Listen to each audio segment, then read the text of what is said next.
Boy, it's Anthony Joshua. It's weird.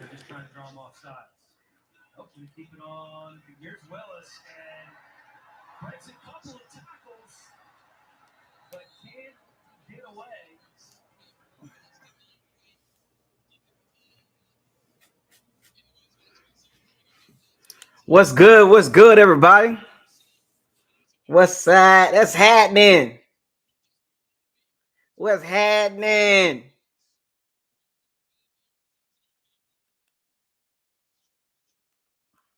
How's everybody doing? Sorry I was late.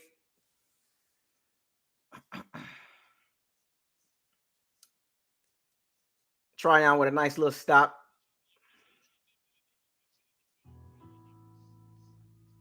What's good? Brent, Sal, Bucs for life. DSG Carlos, A-Rod, Styles, you wish. What up?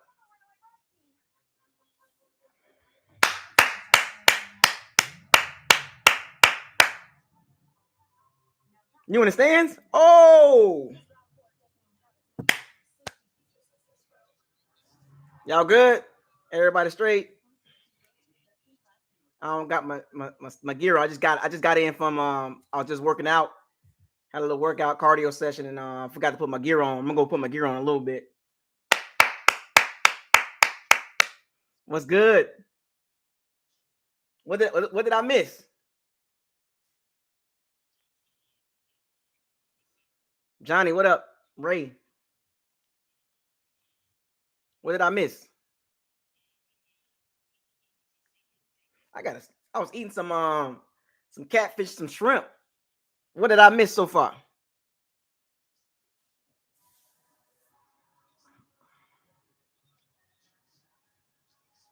Okay, Leonard Fournette look pretty good. Okay.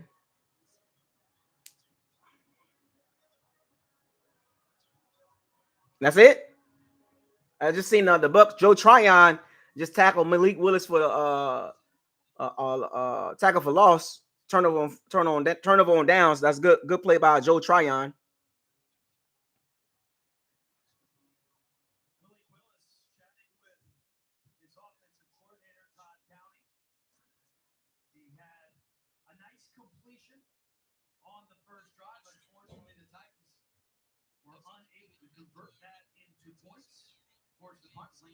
Why is Blaine Gabbert in the game, man?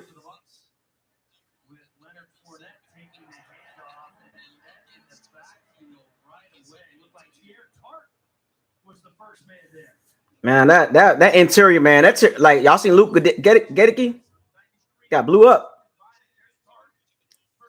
Luke Gedicke got blew up. Y'all just saw that, right? The running game. Luke Gedicke got blew up. Like that didn't even try to block the guy. Come on, man. Come on, Luke Gedicke. You the second round pick, man.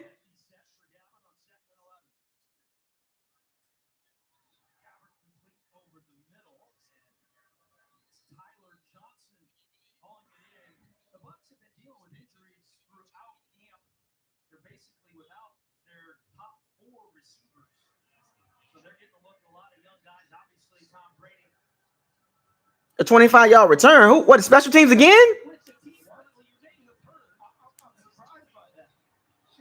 Hold on. So what? So wait a minute. So our special teams not looking good again? Is that what you're telling me? Did I miss that? Once again, our special teams looking like that again. Okay.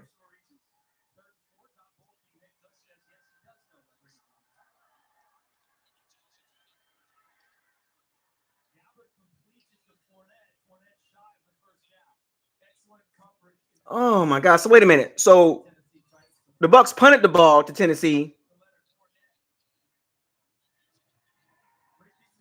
Aaron Stinney. Look at Aaron Stinney. Did y'all see Aaron Stinney? Did you see Aaron Stinney got beat again? I'm watching the interior O-line, man.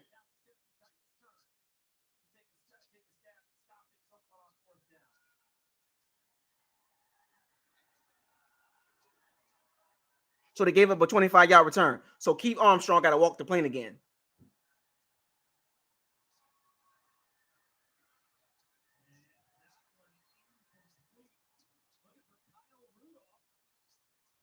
No separation, Kyle Rudolph. That's a touch pass, man. You got to touch pass that. You got to fade. I want to live. You got to fade it like over the top of the cornerback. You can't drill it in there. You got to fade it over the cornerback head. Touch pass, man. So they gave up a 25-yard punt return after a 60-yard kick. So once again, Keith Armstrong fails us again.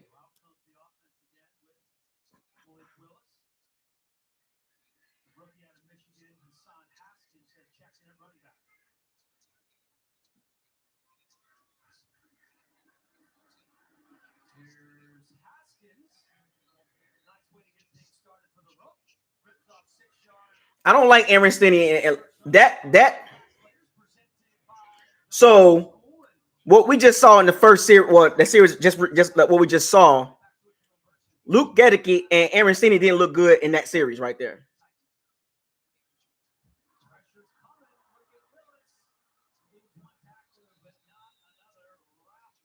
Number 53. Folakule Okasi. Olafule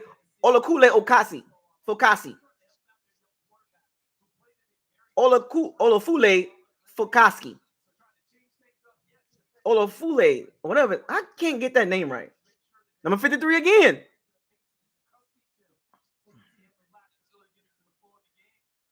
Yeah, Tryon looks real good. Tryon looks really good.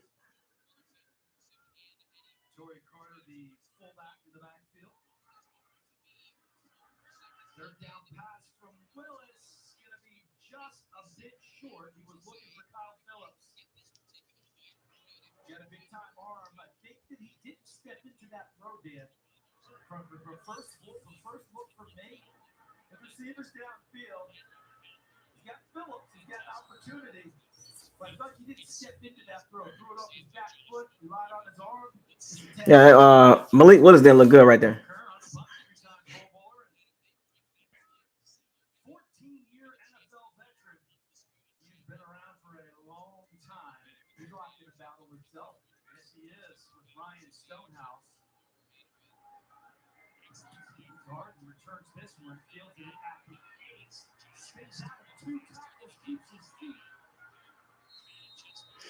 I'm punt return unit, bro.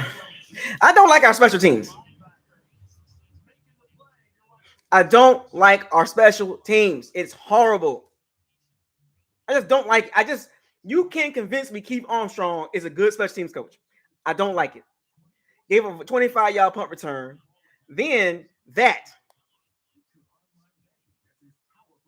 Our special team is so horrible. Nothing's there.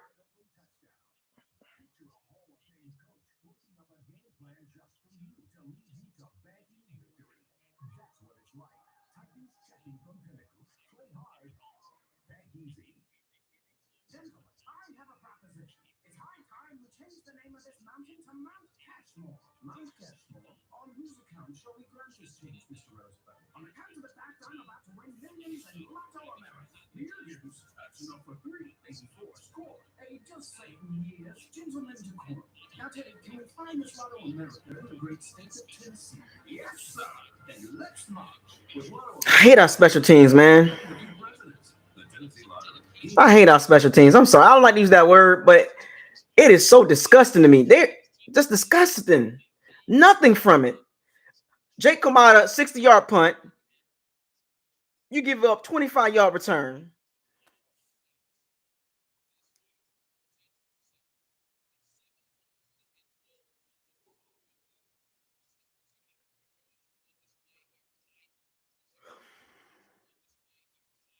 I don't know what to tell y'all about special teams, man. I really don't. I just don't.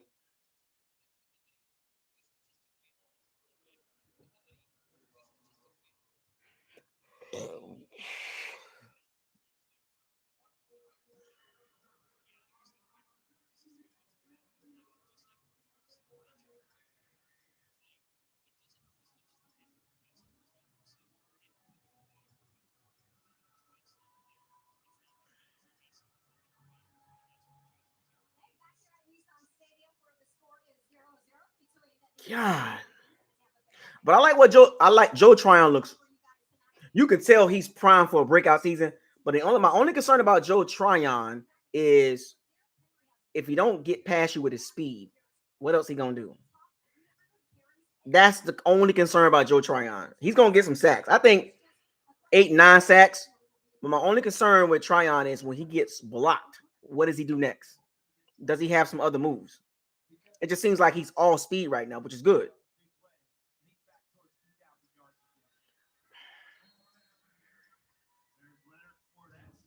I don't like the interior line play.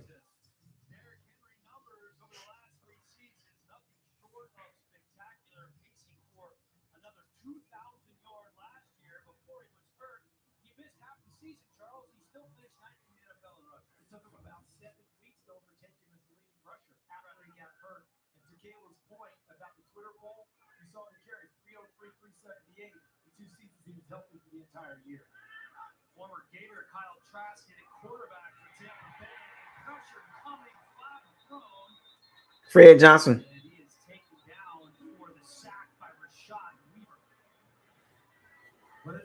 Fred Johnson, swing tackle, back up.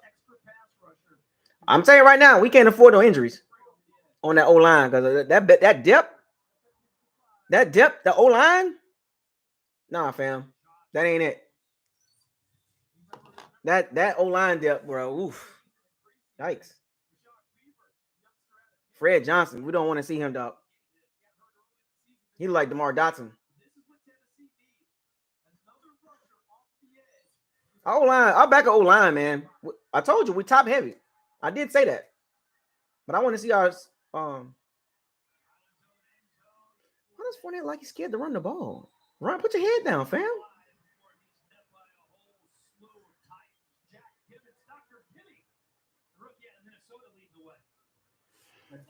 No. Is this Tennessee starting D-line? I don't think it is. Like a bunch of backups just getting in there. I didn't like the interior line right there in that series. Again, bro, we got folks, whether we like it or not, whether we want to believe it's not, the interior line is going to be a problem. Early and often. We got to be able to cope with that. You know what I'm saying? We can't sit here and act like it's not a problem.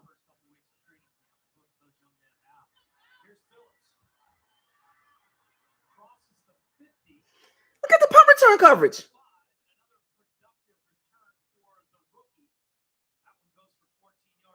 14-yard return. That's what I'm saying. Like, why? What is wrong with our special teams, man? A 14-yard return. Now they on your side of the field.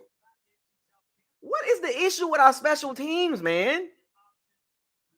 It sucks. Punt return coverage sucks. Kickoff return coverage sucks. Scotty Miller, did you see what Scotty Miller just did? Too fast, too much. Like, you know what I'm saying? I got to complain about special teams. I got to.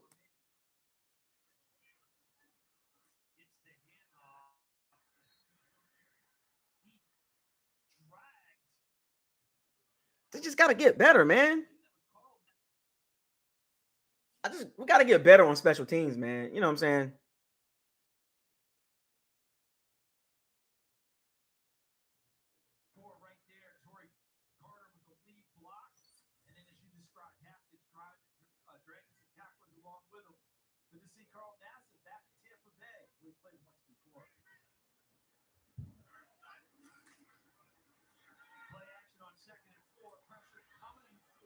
That, huh? Did you not? Did you not?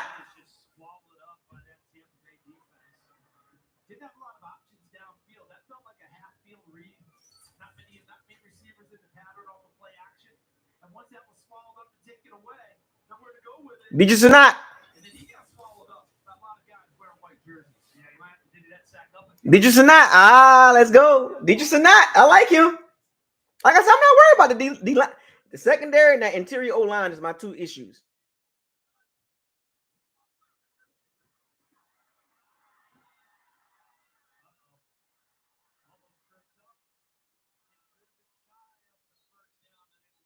Malik Willis looks awful.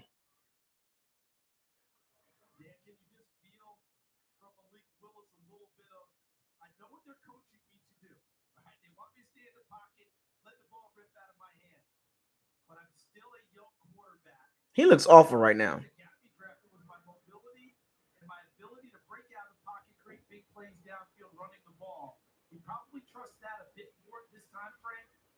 Malik Willis looks awful.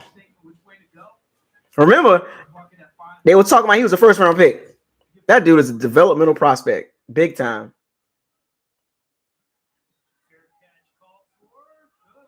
Oh my gosh.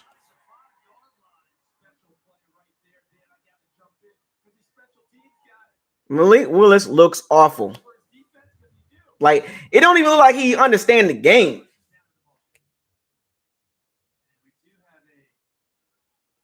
There's other rookie quarterbacks playing, and they doing pretty fine. They doing well. But when you watch Malik Willis, he looks awful. Like, he can't grab. It's too fast for him. The game is too fast for him. He needs about 2 years to sit down. 2 years of like just watching tape. Malik Willis looks awful. It don't even like he belong on the field right now.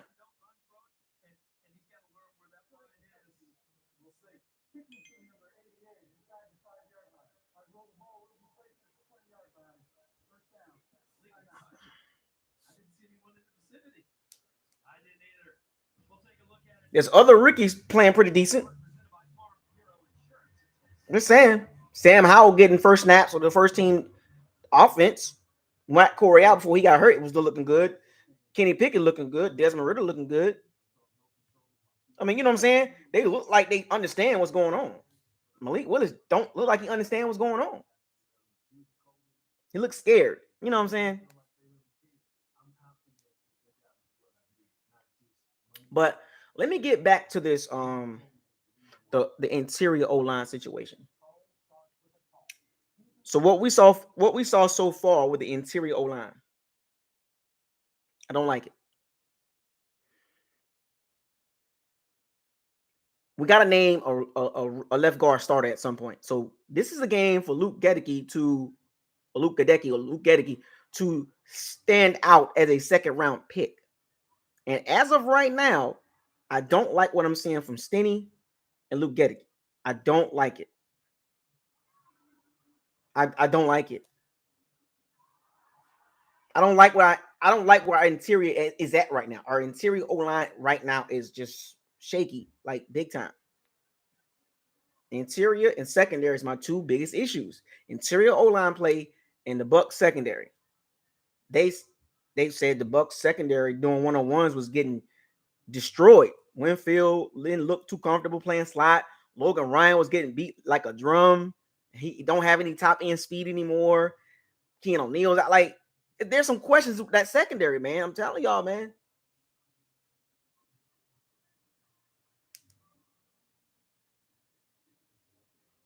Like, there's some question marks. As good as the Bucs is in some areas, but there's some question marks. Secondary and interior O-line and special teams. Those three areas, man, it's gonna hurt us in the long run, man. If they can't figure this out, and first of all, get the right combination of O-linemen. First of all, figure out who's gonna be the starting left guard and get Hensley up to speed even more. And figure out who's gonna be that left guard and get that secondary healthy and together and get Winfield Jr. More reps at slot and figure out what they're gonna do with Logan Ryan instead of having them practice all over the field. We're gonna have some early game issues. We're gonna win some games. Don't get me wrong. We're gonna win some games, but we're gonna have some issues in some of those games. In certain situations, the secondary gonna give up big plays, and that interior O-line just not gonna be good enough. See what I'm saying? Interior O-line penetration. The penetration is coming from the inside. Pay attention to forget everything else. Interior O-line play. Just watch that the entire time. We know what our young receivers can do. Focus on the interior O-line and the secondary of this game. We got good receivers, obviously.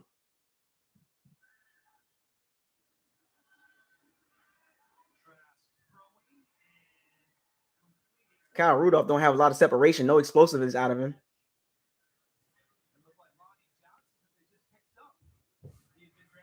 Like I said, the Bucs gonna win a lot of games. We just got some issues that we got to figure out early, and it's gonna be. And the thing about it, we don't have time to really figure it out early. You know what I'm saying? Like because let me rephrase that. The way the schedule looks, it's gonna be some growing pains. Like, well, we'll figure it out week 13. Like, we don't have a lot of cupcakes on the schedule, so we just can't. Like, they're gonna have to pick it up right away, like in the first 8 weeks, and then like down the stretch.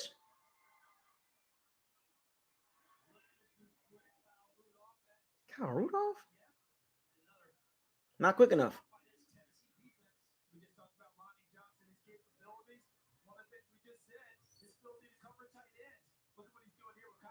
No separation. No separation.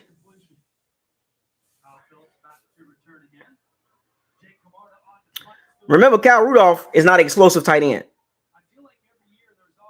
I told y'all, Kyle Rudolph is gonna be solid, but don't expect a lot from him. Don't. He'll be okay, but don't expect no big stuff. Oh my gosh. Oh my gosh. Oh my gosh. Oh my gosh. Special teams, man. Oh my gosh. What is oh my gosh. Wait.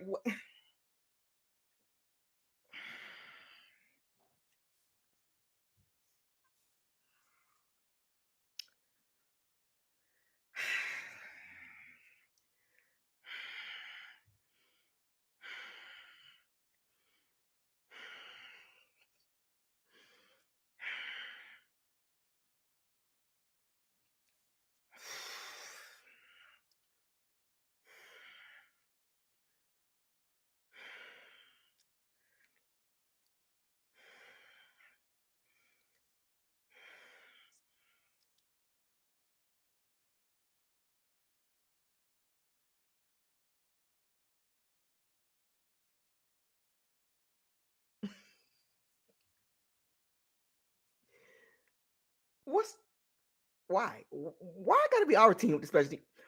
Everybody else special teams across NFL doing good, but ours.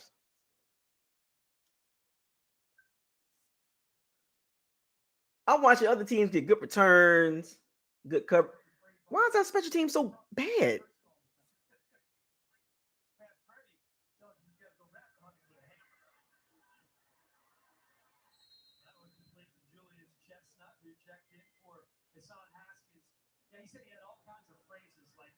This, I don't get it.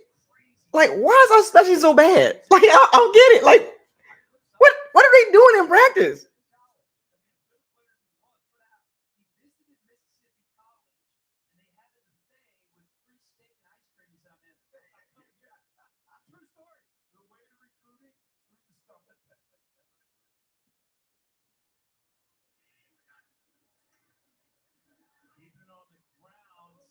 Tryon.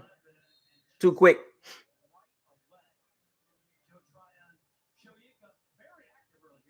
Joe Tryon gonna be a dog, bruh. Second year leap. You can see it coming. He too quick. You gotta run at him.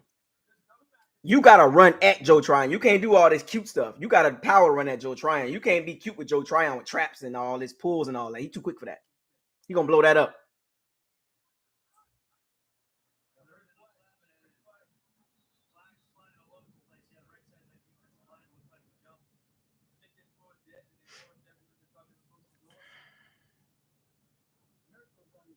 Boy, them special teams, bro. Bruh, how in the world is special teams that bad?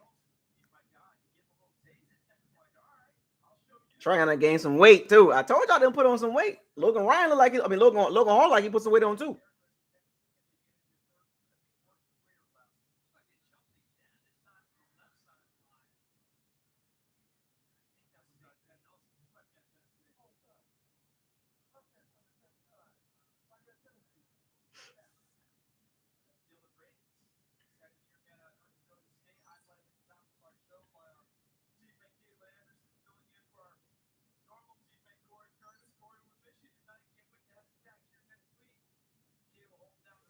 So Tryon about to, I'm telling you, he about to get it in, bro.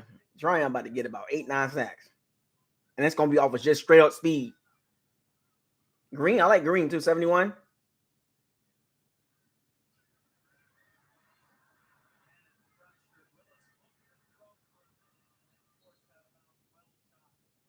Willis don't understand how to stay in the pocket, bro.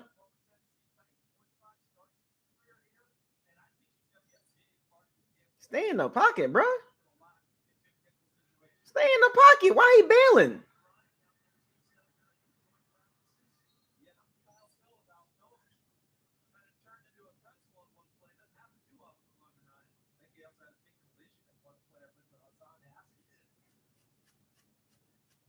Logan Hall look good too. Tryon look like you could tell. You see why they let JPP go. You see why they let JPP go, right? Oh, wait, JPP coming back. We need Dominican too. No, we got Logan Hall and Joe Tryon, two young studs. I wish we would have got Travis Jones on that D line too. Malik Willis looks hard. Stay in the pocket, bro. Why did you bail to the pocket? Why did you bail? Manipulate the pocket, bro. Like jump out, jump in the pocket, jump in, jump. You know what I'm saying? He ready to run out of there and scramble. This ain't a Liberty, bro. You can't just run out of the pocket and just think you're gonna just do all that.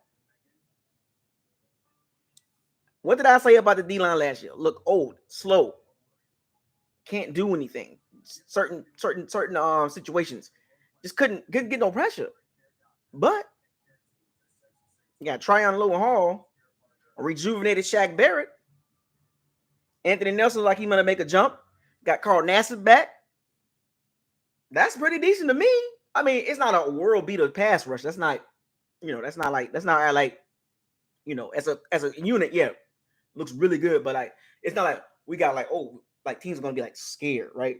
But as a unit, we got some young juice on there. You know what I'm saying? We got some young, energetic guys in Hall and Tryon, a rejuvenated Shaq Barrett. Anthony Nelson's still fairly young, so you can take there's a lot of potential there to be really, really, really good in the upper echelon. We just gotta hope that Logan Hall plays well in this part-time role, and then Tryon makes that second because remember he had 4.5 sacks last year part-time, and playing JPP way too much. Playing JPP way too much stunted Tryon's. If Tryon would have played a lot of those snaps, I think Tryon would have had 8 sacks as a rookie, 9. And Cam Gill, he was about ready to make a jump. What I'm saying? We got some young, we got potential, a high ceiling. Just can they reach that ceiling? You know what I'm saying? What up, Bucs Talk Podcast? What's up? But you know what I'm saying? So we got a mixture of some young guys and some old guys. I think our young guys gonna do a lot more than what we think they're gonna do. Like we got the old vets, Golson, Hicks, Nacho. You know what I'm saying? We got those old heads, that's there. You know what I'm saying? Like even Carl Nassib would consider kind of old, right? 29, but it's not old, but you know what I'm saying? But we got that little nice little mix there. You know what I'm saying? I can't show the game, man. We got a nice little mix of young guys and some old guys on that D line, and I wish we would have picked Travis Jones. I wish we would have picked him up in the second round over Luke Gedeke, you know what I'm saying, or Trey McBride. But James Cook looked good today too, by the way.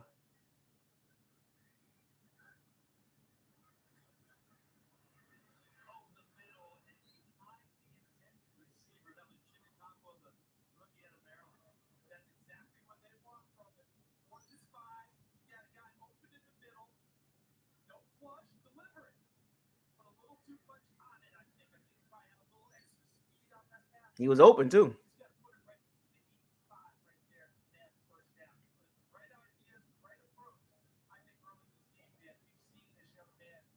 Yeah, you saw Logan Hall, right? Yeah. The receiver side, could have drifted a little bit more, but I get from a receiver standpoint, sit in the hole. You know what I'm saying? Sit in the hole, and the ball should have been delivered right to him. That should have been first down. That's better blocking right there. Better blocking. Better blocking for the O-line right there. That's better blocking right there. I like that. Better blocking. Better blocking right there.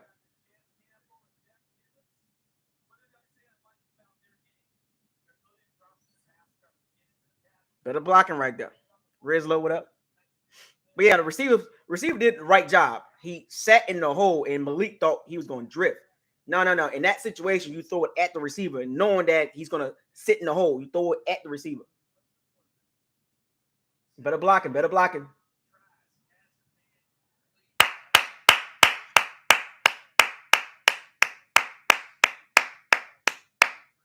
Good throw, Kyle Trask. I told you when he throwing the ball, he's looking for Tyler Johnson. He ain't looking for nobody else.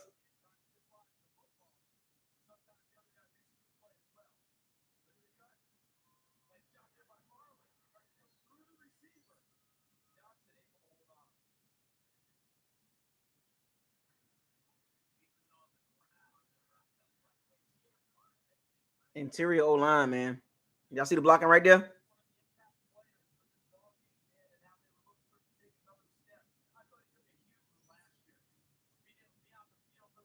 Hensley. Oh my, Hensley got beat bad. Hensley got beat bad. And Turk not even a starter.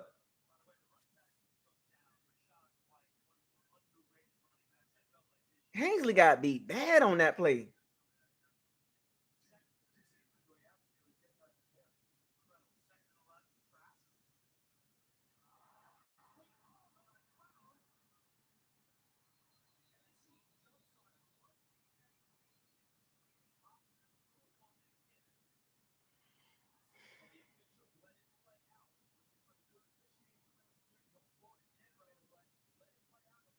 Dog, hold on. Let's go back on that run stop by Tark.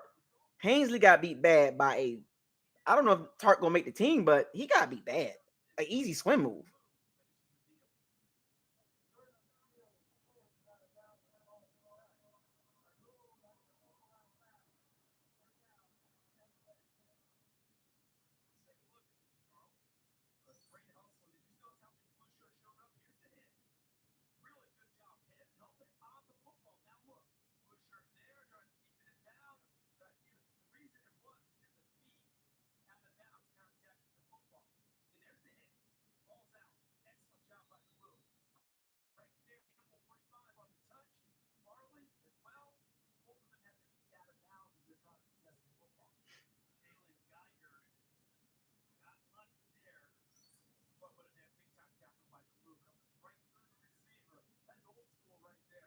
Better blocking right there. Better blocking.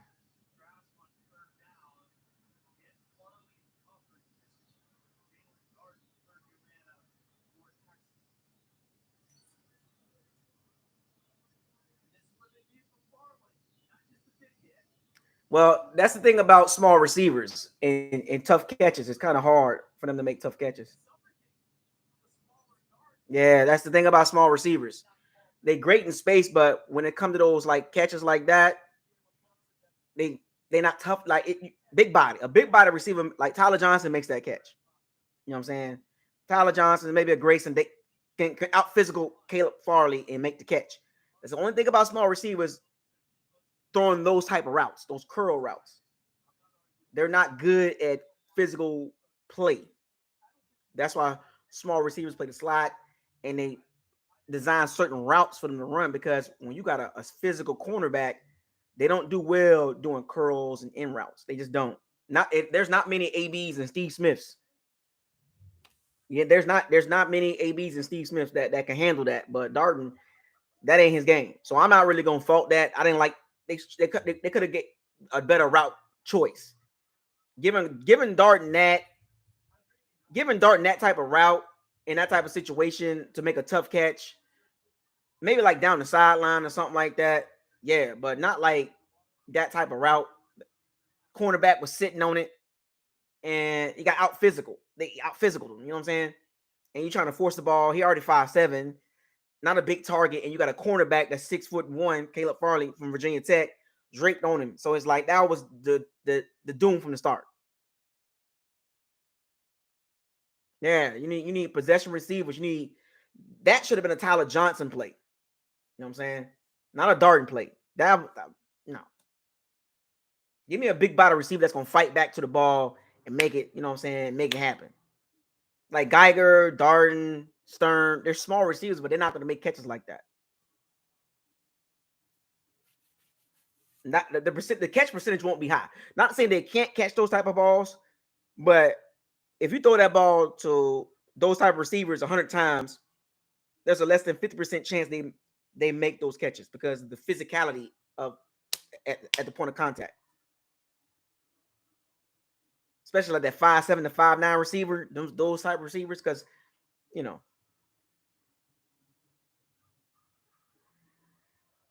But yeah, Hensley got beat bad. I'm not liking what I'm seeing from the interior O line. Not being able to run the ball physically, right?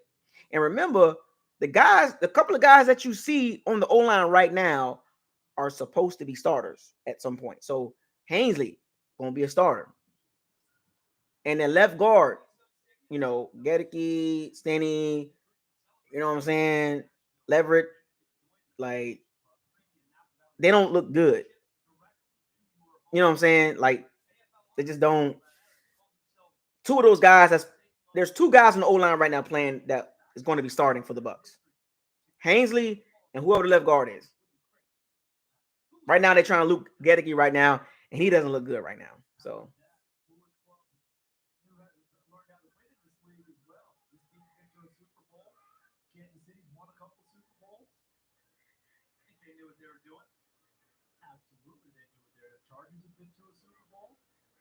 Part of the original AFL franchises. Worst starting position of the night for the Titans offense. Chestnut going to lose two on the play. This Titans offense has just one first down so far. I like it when I'm seeing from the D line though. The D line looks rugged and they look ready. I like what I'm seeing from the D line. The young guys out there playing really good. Green, Hall, Tryon look good. You know what I'm saying? Nassib making, getting some penetrate. Looks good. That's not really my concern anymore. I'm not concerned about D line like that no more.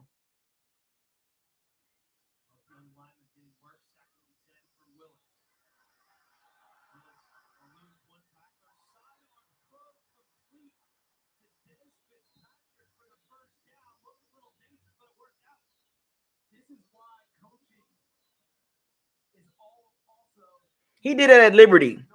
That wasn't the design play. He did that at Liberty.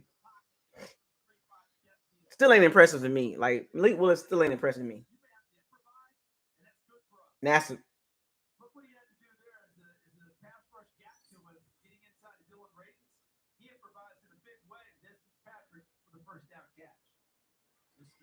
First down of the game for the Titans. Going to keep it on the ground. Here's Chestnut cutting back inside. Nice run by the rookie out of Sacred Heart. He'll play Anthony Nelson. Get down the field. Why do we? I notice sometimes on the toss plays, when teams run toss plays against us, it's a lot of success on toss plays against the Bucs. I don't know why. You can't run at the Bucs. You gotta use your speed on the outside. You ain't finna just run at the Bucs. It ain't gonna happen. D line looks good right now. The D line looks good. I like what I'm seeing.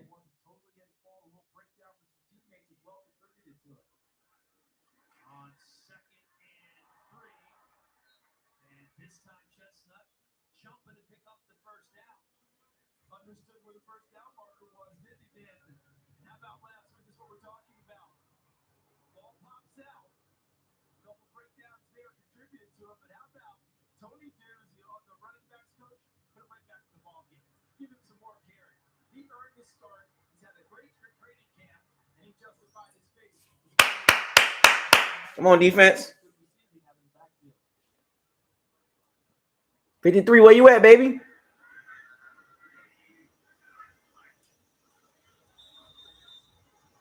Line off first down, so just about 4 plays ago.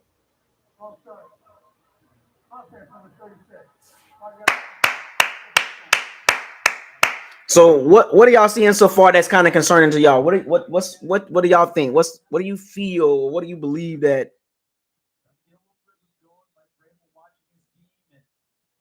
Let's just not kid ourselves. The evaluation for Malik Willis is intense tonight. Todd Downing, the offensive coordinator, calling it the next play call. Malik Willis trying to prove to his coaching staff and his teammates he deserves the quarterback derby. David Conquo in motion, lining up on the right side. Willis on play action, takes a shot downfield. Has a man, can't call it in, and racing McMahon. D. Delaney.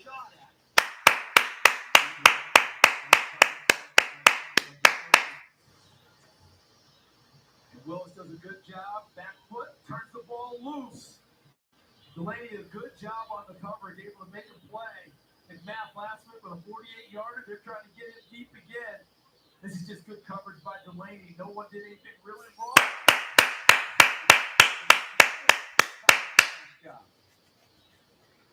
Ugly game right now. This is a very ugly game overall. Like, but there's some positives too.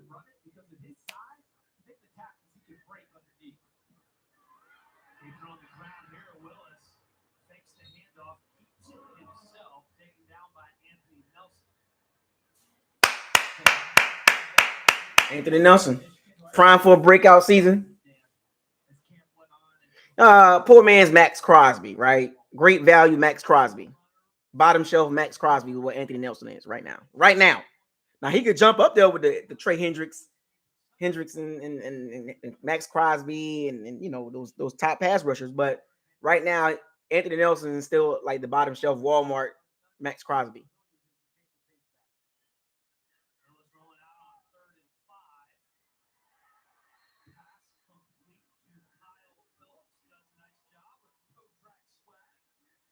Kyle Phillips, number 18, was cooking the Bucs DBs in one-on-ones.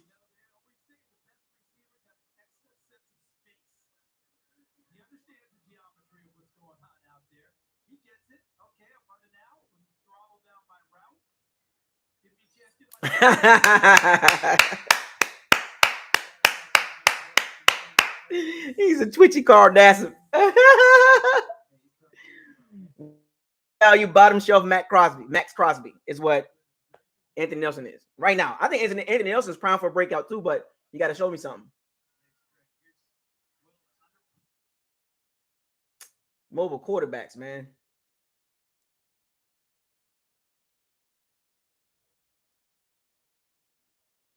Well, the league is going to the mobile quarterback thing now.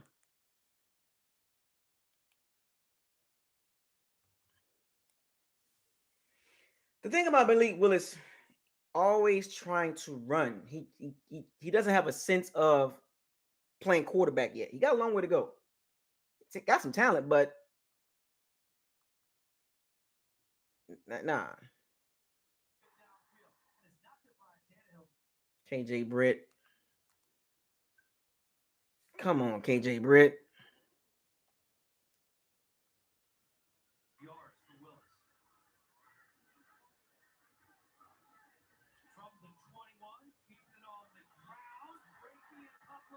The Titans just out physical on us right now. See, the thing about it is teams take the personality of a coach. I respect Mike Vrabel and what he built in Tennessee. Not a flashy team. They're a grit and grimy team. Oh, Britt again. Haskins played at Michigan. Haskins nice, man.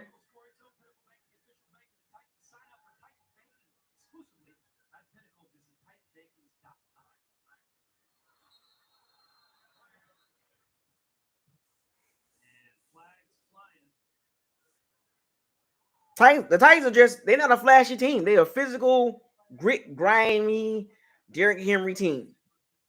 They tried to put the Ryan Tannehill, like, oh, Ryan Tannehill led team. No, it's not. Everybody know the Titans are led by the defense and running game. Ryan Tannehill he got paid because of Derrick Henry.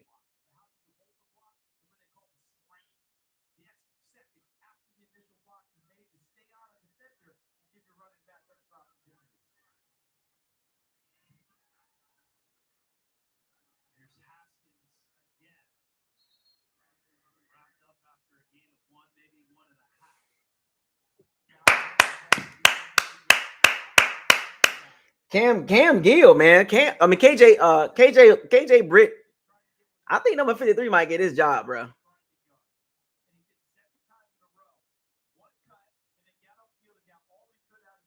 I think number 53 better than KJ Britt right now. I ain't even gonna hold you on that one. Who agree with me on that?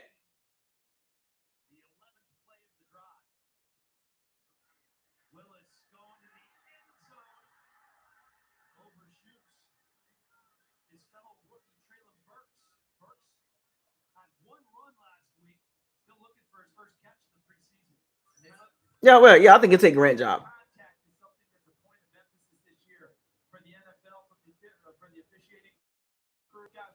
Traylon Burks is more of a slot guy, like a gadget guy.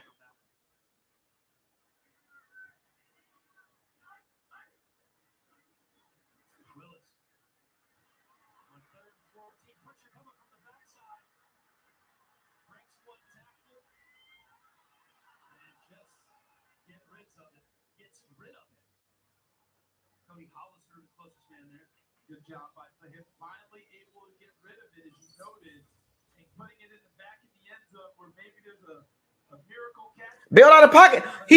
Look. It wasn't no real pressure like that. He bailed out the pocket again. We're talking football now. Did you see Malik Willis bail out the pocket again? Because of the D lineman jumped, he bailed.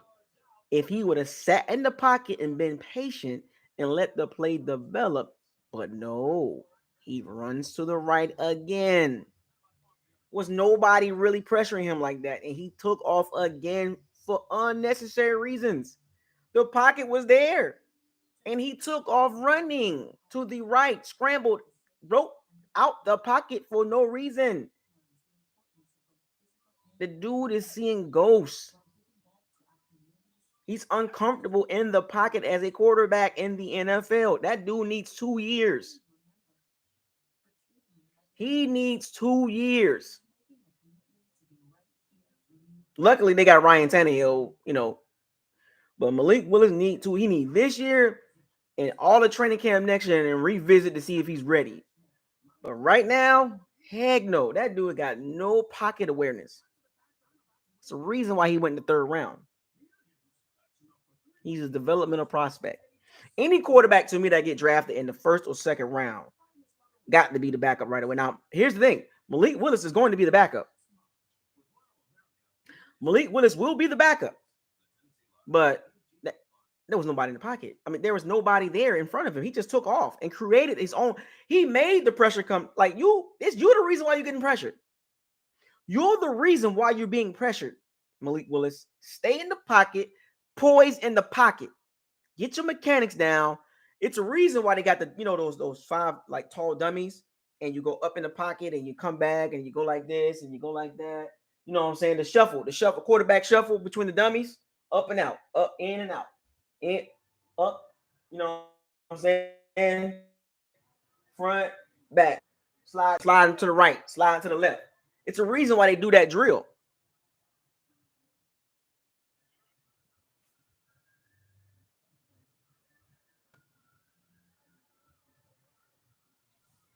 But yeah, so far the Titans look more physical.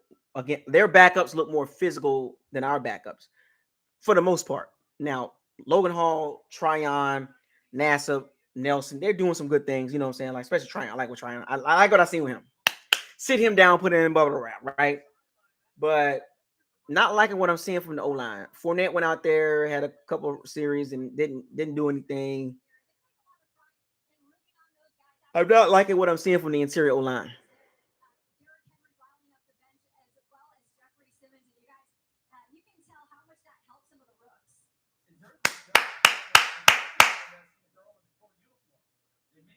What y'all think about Traylon Burks? What you think his impact gonna be?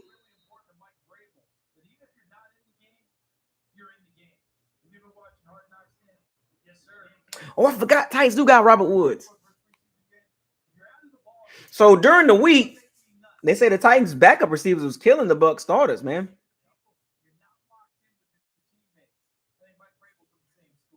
you ever seen two coordinators be as animated as those two during practice? I like Mike Vrabel. He's tough. He's the only New England assistant that actually did something from under Belichick. Scotty Miller deep.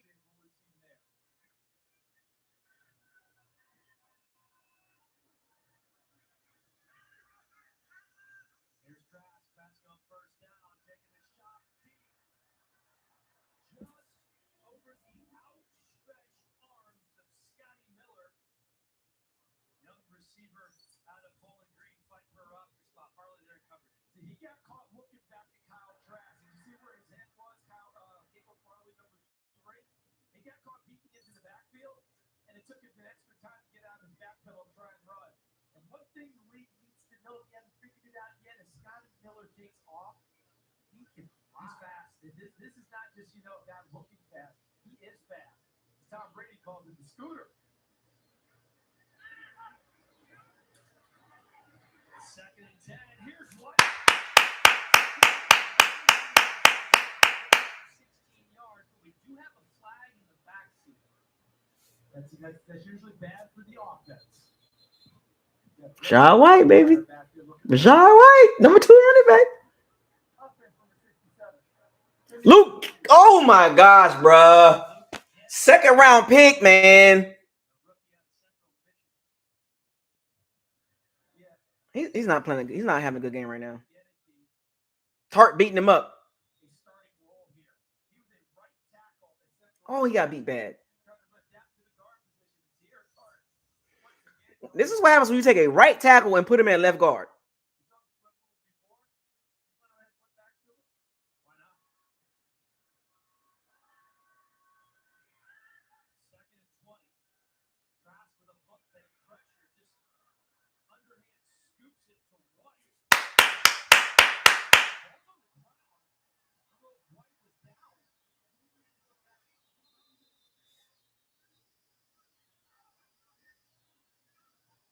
Who has the football, but Gabriel Farley bounced back on that play and took away the throw Kyle Trask wanted to make, which was a short pass out to the flat.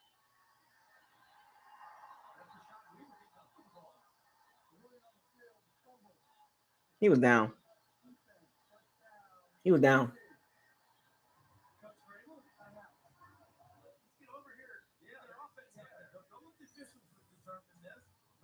Good play by Kyle Trask, right? Rashad White.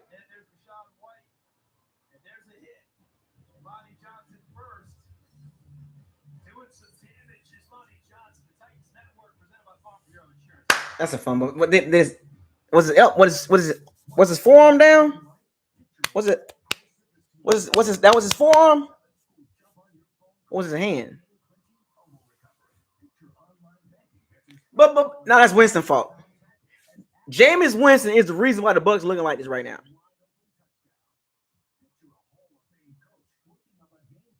Jameis Winston is the reason why the Bucs is looking like this right now. But Jameis, that's blame. Gotta blame somebody.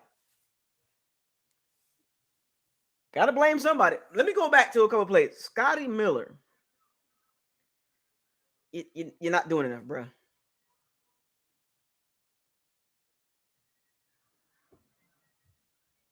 think it was forearm hit the ground. Scotty Miller, bro. You on the hot seat, bro. You got to catch that deep ball.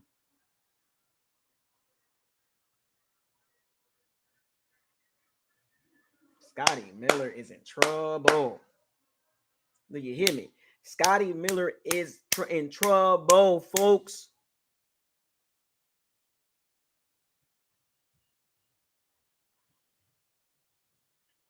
Oh, no, Brady. The thing about Jameis Winston team and the Tom Brady team are two different teams. You can spin it how you want to spin it. Not the same team. 2019 and the Bucs 2020 and the Bucs 2021, not the same teams. Like major upgrades in some areas. You know what I'm saying?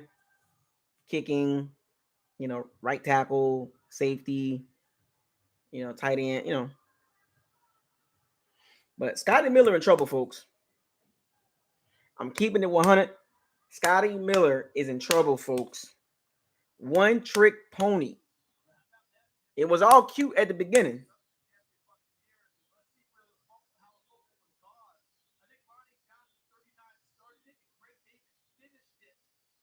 Oh yeah, it's fumble. Yeah, it was a fumble.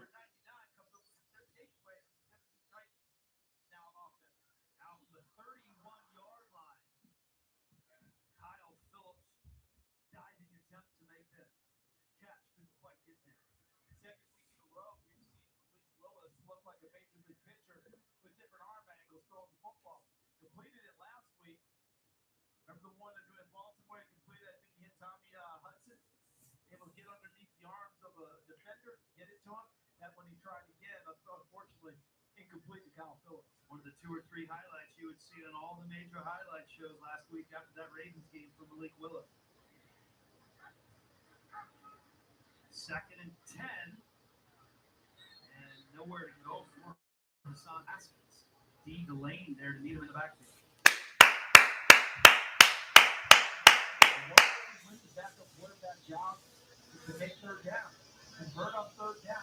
Come on, defense. Yeah, I don't think Scotty Miller in trouble, man. A big 3rd down here from Malik Willis. Got down and signal in the call already. See if they can. Scotty Miller in trouble, folks. I know it hurts to hit. I know a lot of y'all. I like Scotty Miller, man, but he in trouble. He in trouble, man.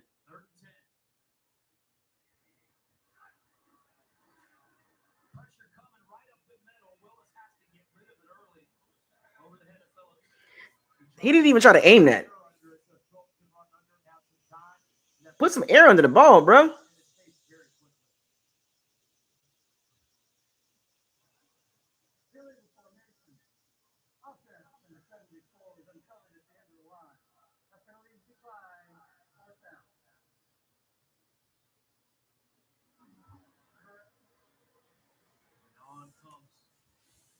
Malik Willis looks horrible throwing that ball, man. Like, you gotta have some touch on that. The receiver was open. Phillips was open. Just lob it over to the at an angle. Just lob it over there. He throwing out of bounds. Like, not even having no touch, man. Like, I gotta critique Malik Willis because a lot of hype was about Malik Willis. Malik Willis this, Malik Willis that, and from what I see, he probably should have went 4th or 5th round. D holding up though. D holding up.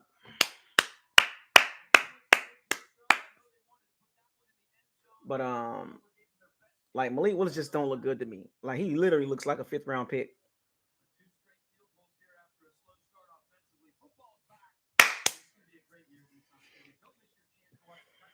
Come on, Kyle Trask. Show me something, baby. And look, right? Like everything that's going on around Kyle Trask is ugly. No running game. Receivers dropping balls.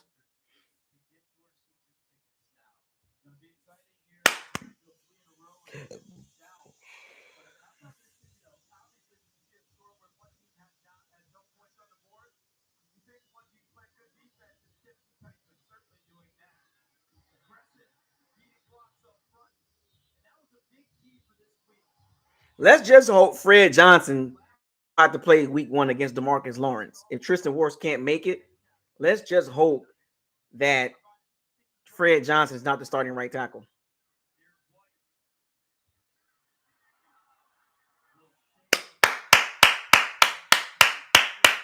Rachaad White got some juice. He got some wiggle in him, don't he? He got some wiggle in it. Rachaad White, you could tell, like he just looks better than Keyshawn Vaughn. Looks better than Darwin returning kicks too.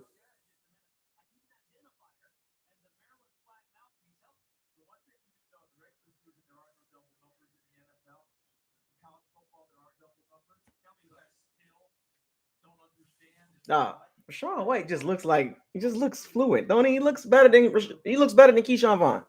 He's got to be the number 2. Come on, bro. Come on, Kyle Trask.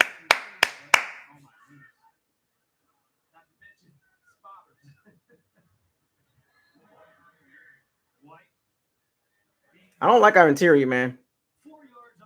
Don't like it. So the bright spot so far is Tryon.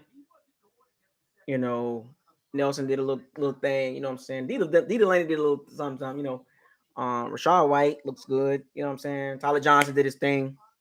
There's a lot of bad though. There's a lot of bad. Rashad White just looks like the number 2 guy, man.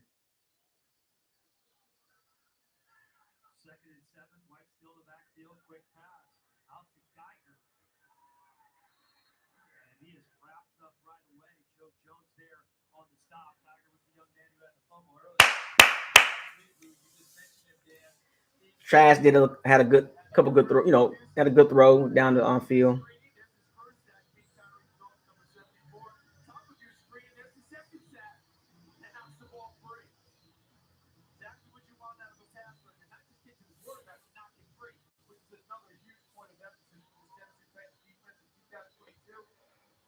Come on.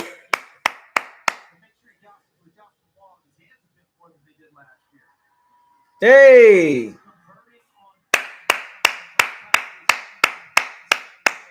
Scotty Miller, about time. See, the thing about playing receiver, you can be fast as you want to be, but if you don't understand the speed of your routes, you can fast straight line guy, but if you don't understand how to run routes at a certain speed so you can get open, you know, it's not about being super fast. I don't like the interior. I don't like our interior O line.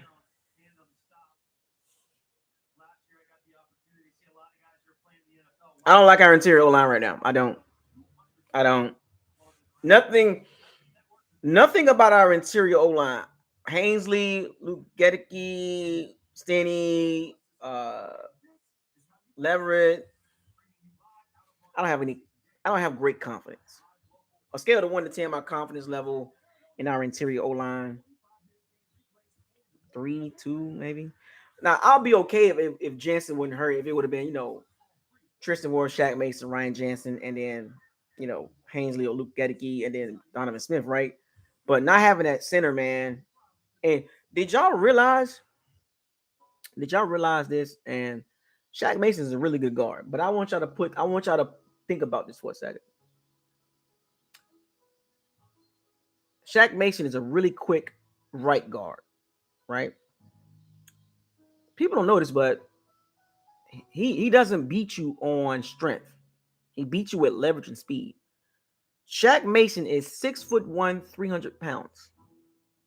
Guard, short arms, and he beats people with leverage, getting up under the pads, and speed. But just as I forgot who, I think it was a Peter report, but just as Peter report or somebody reported it during the joint practices, if he don't beat you with speed, he getting blown up.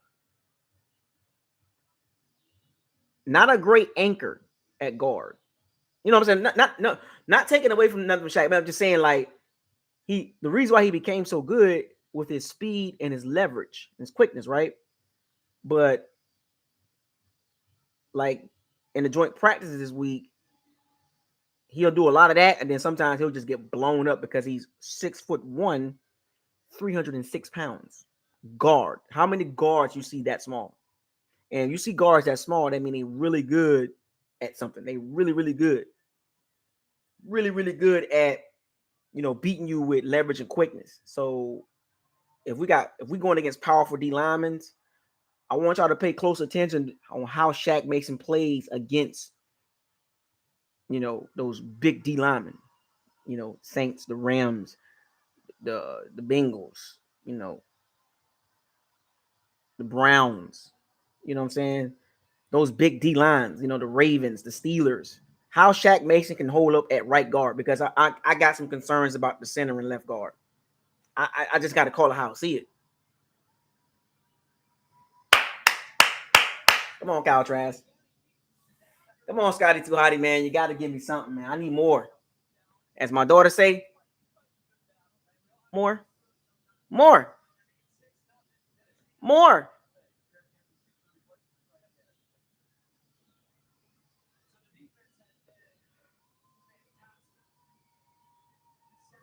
More. I hope Fred Johnson don't play right tackle.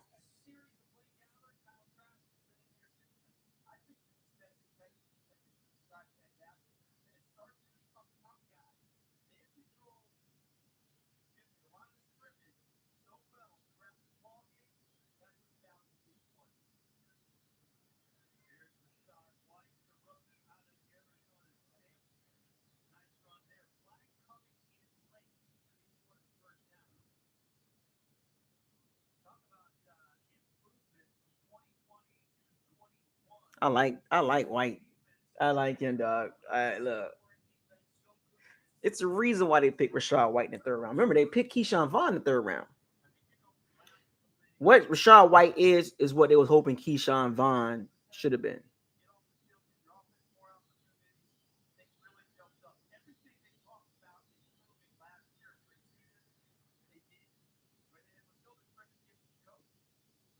Everything that the Bucs wanted out of Keyshawn Vaughn, they're getting out of Rashad White.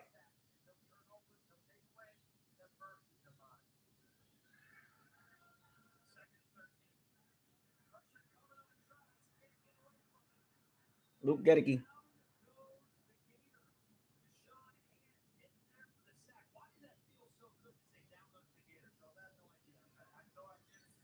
Luke Gedeke, man. Not good. He's not good. Second round, big man. He having a rough game, bro. He having a rough game, bro. Travis Jones, Trey McBride was right there. James Cook was right there. You picked the guy that was a right tackle in Central Michigan, moving to left guard. That's going to take some time for him to figure that out. And you pick that in the second round. If you're going to do something like that, you pick that guy in the fourth round. You don't pick a guy that high and say, well, we got to develop him for a year or two. Bruh. Jason Light made some good picks. Don't get me wrong. He made some good picks for the last few seasons, right? But he made some head-scratching picks, too. Keyshawn Vaughn, Cal Trask, early picks, you know what I'm saying? Luke Gedeke picks looks kind of suspect right now. And it's still early. Like, Luke can get better. Don't get me wrong, but he just doesn't look like a guard right now.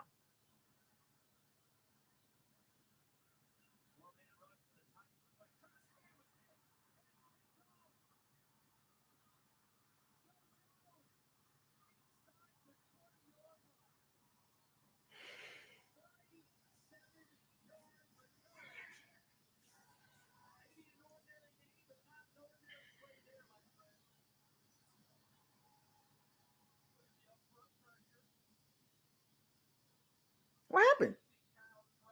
Arm got hit. What happened?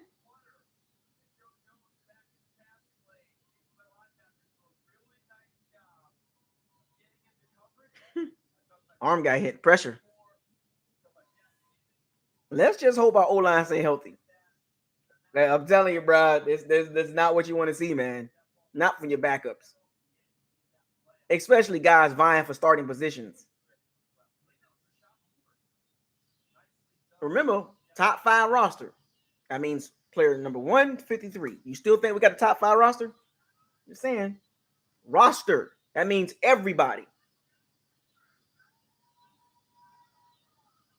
Top 5 roster doesn't mean we got really good receivers and a really good quarterback. That's not a top 5 roster. A top 5 roster is everybody.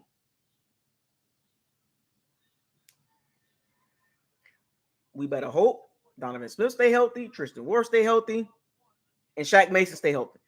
Because what we seeing with our backups, no. Fred Johnson, Luke Gedeke, Aaron Stinney, Robert Hensley. Oh man.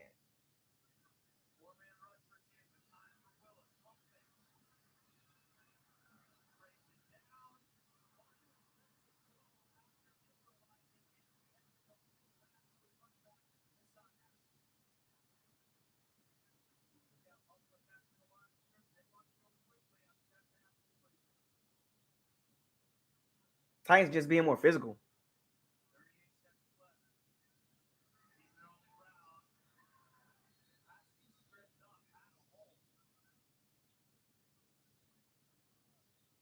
Bruh, I'm just saying, dog.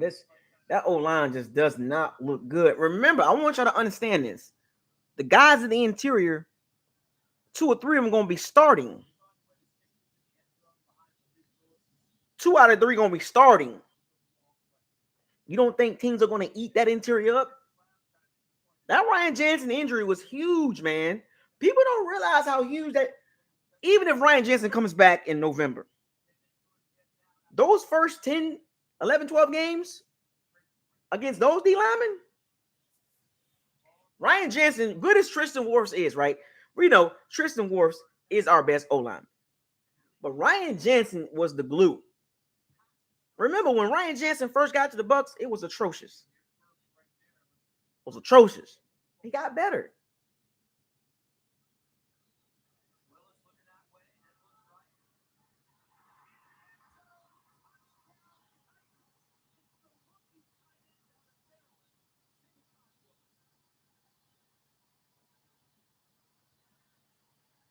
No pass rush, bro. That's our backups, though. You know what I'm saying? Tennessee backups look. They backup O lineman looks good. Nassib, what's that? Nassib, you getting handled by a dude. Carl Nassib, bro. You supposed to be better than that. Carl Nassib, Carl Nassib was good. I thought Carl Nassib had some moves, man. He got handled by a backup lineman.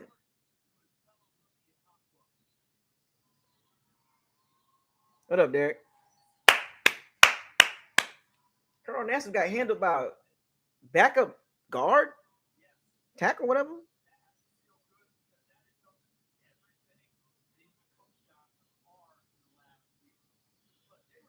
He got handled by a backup guard or tackle, whatever that was. Carl Nassib he's been in the league too long to get held up like that. Carl Nassib better than that, right?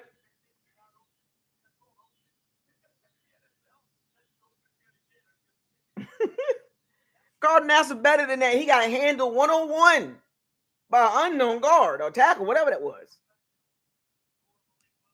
He got handled 1-on-1.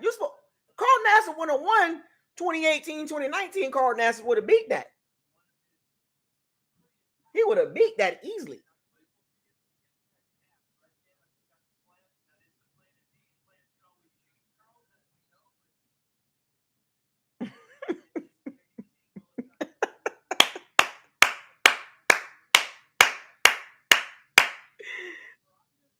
The emoji.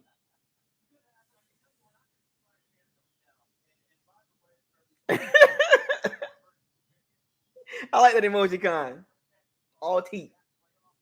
Nah, but there's a lot of things that I don't like. There's some good things I do like, and there's a lot of things I don't like about this game. What I'm seeing with our backups and key backups too. You know what I'm saying? Like this is, look, our starters are fine, right? The thing about the Bucs top layer looks good. But when you start peeling back,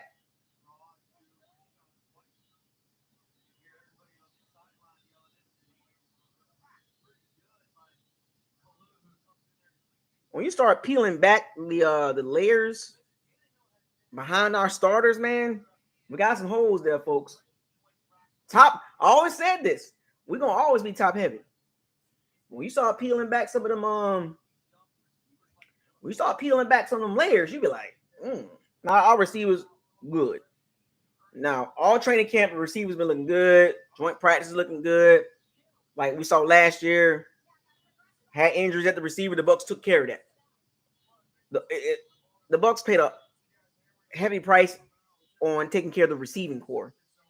And there's in other areas they kind of like ignored a little bit, like to a degree, like as far as talent wise. Putting a body in a position just because he's a body doesn't mean that's a great asset. And they added some pieces, you know what I'm saying? But like how big of a difference is Kyle Rudolph going to be when you drafted Kate Otten, and Cole Kef? How big of a difference is Kyle Rudolph going to be? Did you really need Kyle Rudolph? You signed Russell Gage, gave him $20 million, $30 million, you know what I'm saying? And then you turn around, you sign Julio Jones. It's like, okay, so you added 2 more receivers, and all our young guys are looking good. How many more receivers do you need? Meanwhile, you look at the O-line. Marpet retired, Kappa signed. You traded for Shaq Mason, a smallish guard, quick, good leverage, but can get overpowered. You hurt. Enter Robert Hensley, a 3rd-round pick from Notre Dame, solid, whatever. Don't seem like he all ready right now. You know what I'm saying? Like the Bucs paid a lot of attention to the receivers, and I understood why they did that. But in the tight end situation, they probably should have invested in in trenches on the O line. You know what I'm saying? Because if you look at the Titans' backup O linemen, they look good. And we're just talking football, and it's nothing to get crazy over. We're just talking. These are facts. Like, I'm not giving you just running my mouth. I'm just telling you what's been transpiring with the Bucs and where the Bucs have put their money. They put their money on the receivers, which is fine. But once you peel back the layers of some of these other areas, you're like, remember, top 5 roster. That means 1 to 53, or right now 1 to 85, right? Well, that means your backups are decent too. And we got some decent backups, spots, but as you keep going down the chart, you be like, make you look a couple times. That's why you got to be careful. And that's every team. Like even a lot of the other top teams or whatever, I don't think everybody got a good roster. Not just us, but I think a lot of other teams don't have as good as a roster they think they have. You know what I'm saying? Like, that's what I believe. I believe a lot of Buffalo, all these teams they keep hyping about their rosters and all this stuff, and the Rams and all. I think a lot of teams are just top heavy and with a couple of sprinkles of good backups. I don't know if there's a team that has like starters good and like their backups is good, and then they can, if they got I don't think there's no team like that. It's hard to have a 1 to 53 roster that's everybody's good. Everybody contributes, everybody's doing their thing. You know what I'm saying? It's hard for that to happen.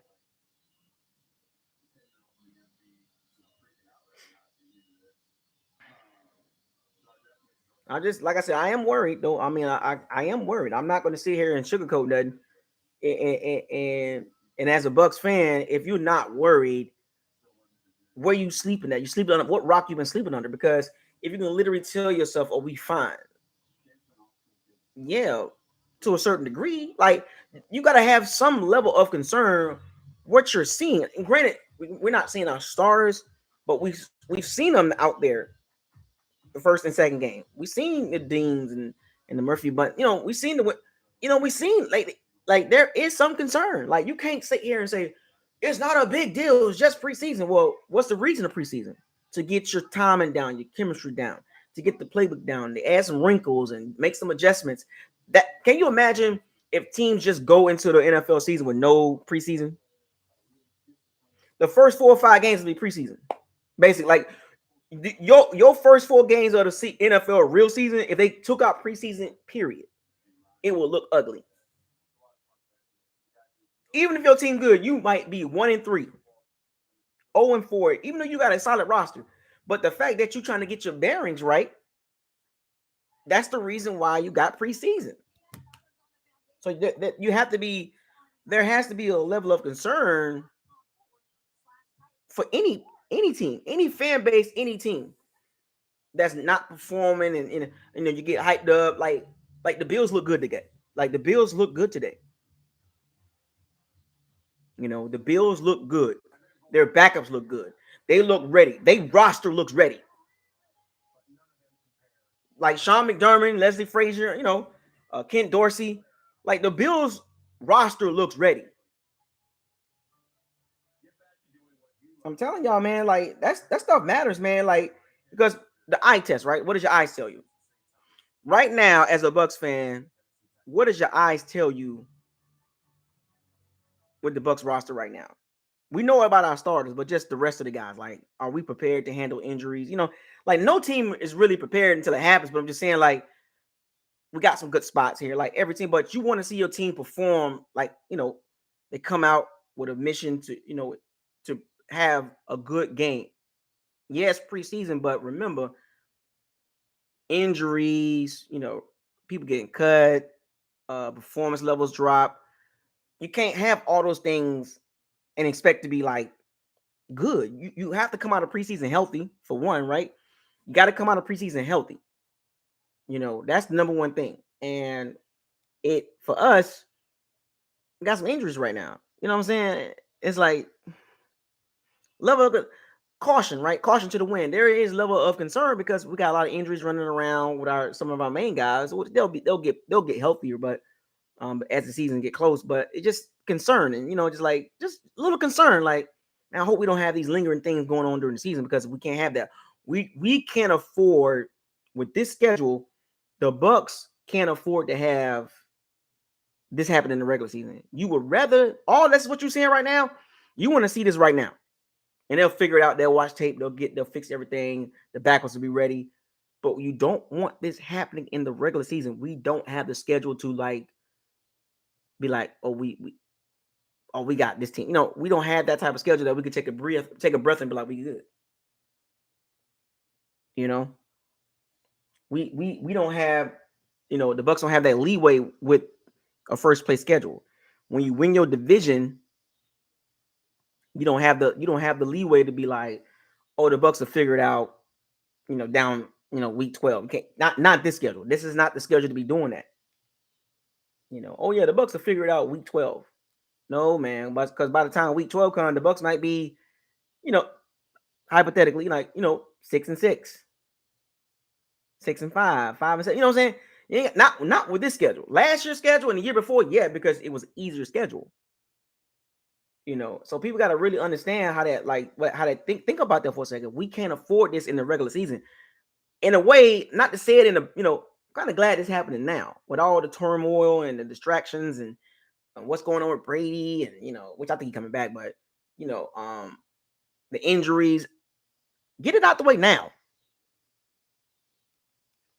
The defense, struggling a little bit and one-on-ones and joint practice and stuff. Get it out the way now.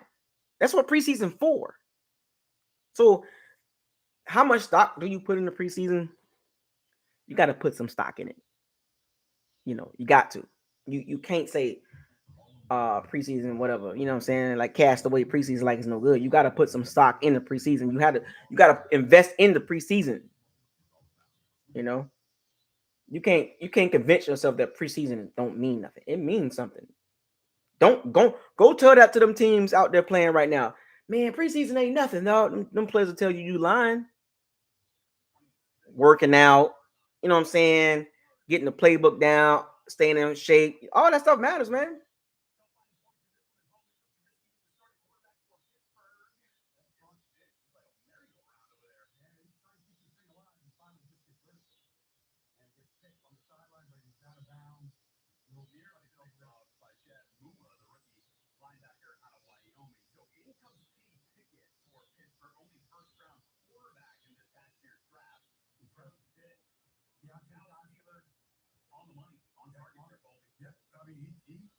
Was impressive in the first game and just as impressive in this action that he got. He got the ball to the tight end. Fryer moves right there. Tell me, watch out for Fryer because if you're a fantasy player, you want a tight end outside. How about this throw right here?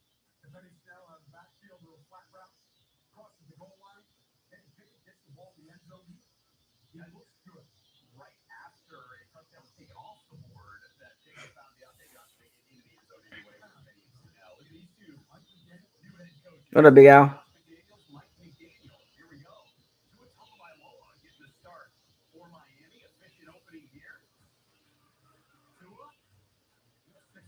Got to complete the Durham slide, 10 yards. We'll go to the very next play. It's a third down to it's actually pretty good by Chase Edmonds. And Edmonds shooting for 17, just shy of midfield. For that new backfield plan. 3 plays later, 3rd and 9. Tua looking for Mike Gesicki, but that falls incomplete. Tua with 3 completions on that first drive. Next Dolphins drive, more Tua.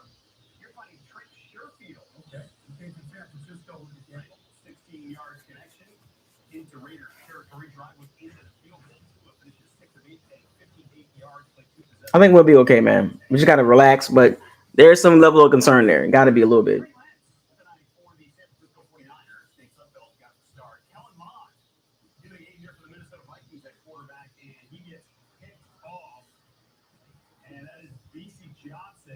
Well, he was the intended receiver. George Odom picks it off. 34-yard return for George Odom. Bond struggling a bit here. Odom signed a 3-year, $9.5 million deal coming over from the Colts to help out in that Vikings secondary. Meanwhile, we've got. Yep.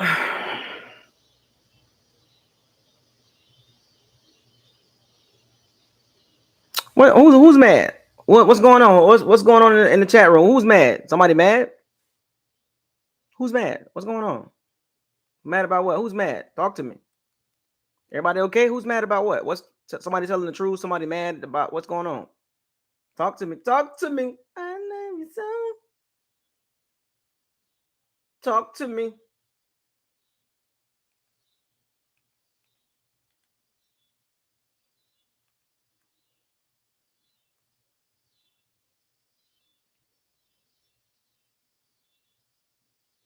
Who's mad? Who's telling the truth and who's mad about what's going on here? What's the problem? Y'all arguing? What y'all arguing about? Who's mad? Like, huh? Stuff getting long, ain't it? It's long. What y'all mad about, man? What y'all mad at what I said? Y'all mad at me for what I said? About just having some concern, just gotta have some concern about with the injuries and just not looking. You gotta have some, you can't just have this nose in your ear and act like it is not an issue. We good. We good. What world are you living in?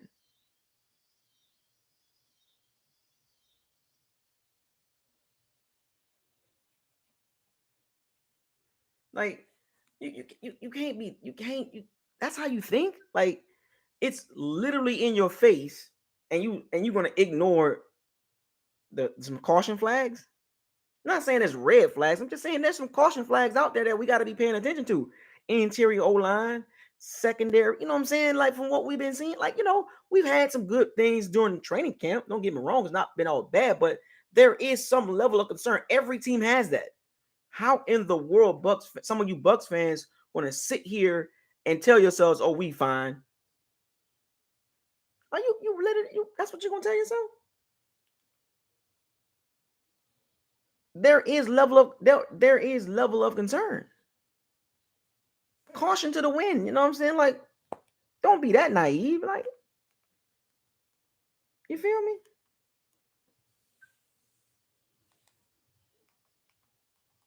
That just comes with the territory. Every team, go look at the other fan bases and they're concerned. They doing the same thing we doing. But as Bucs fans, let's not be that arrogant and say we fine. There is no way. No team is fine. You got to have some level of concern. You know what I'm saying? Like I done told y'all multiple times. If you think the O line is fine, there's something wrong with you. Oh, the O line fine. In what world? Oh, the secondary be fine. Okay, but there's concern there. Like, I'm trying to get it through some of y'all skulls on how to think about when you're looking at our team. Like, you can't be that oblivious to the concerns. Like, oh, there's nothing going on with the Bucs. We're fine. Like, come on, man. Special teams, like, y'all ain't concerned about that. You literally gonna convince yourself in your reality bubble, we're fine. It's just preseason. It's fine. Oblivious to right in your face. Special teams, interior O line, run blocking, secondary, right? No, we're fine. It's like what's that meme when the dog's sitting there drinking a cup of coffee and the background on fire? It's fine, but we don't have fire going on. But smoke. You see smoke, like where there's smoke, there's fire, right? So don't be oblivious to the situation. Like we fine. Like no, man. There is some level of concern here, man.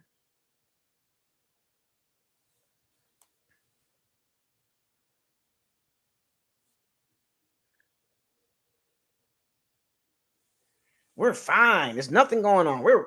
Trust me, Isaiah, you're tripping. You're overreacting. Isaiah, what's wrong with you? You overreacting. What you doing?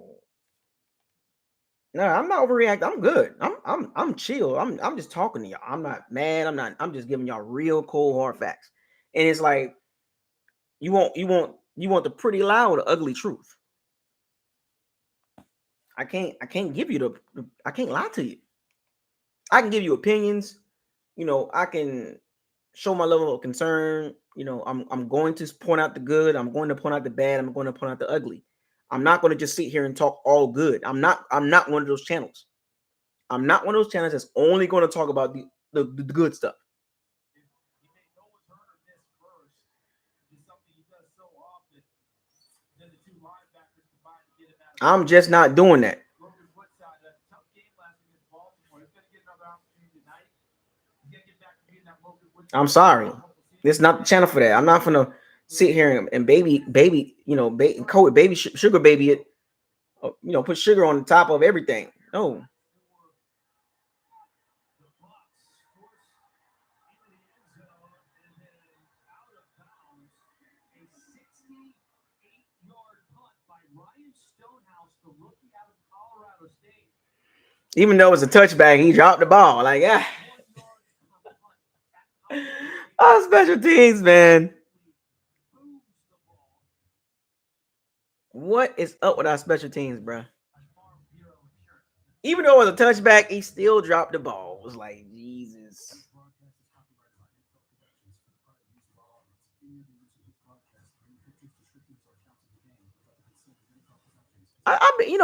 Does anybody go to the practices out there with the Bucs? Like, what did y'all see in special teams in practice?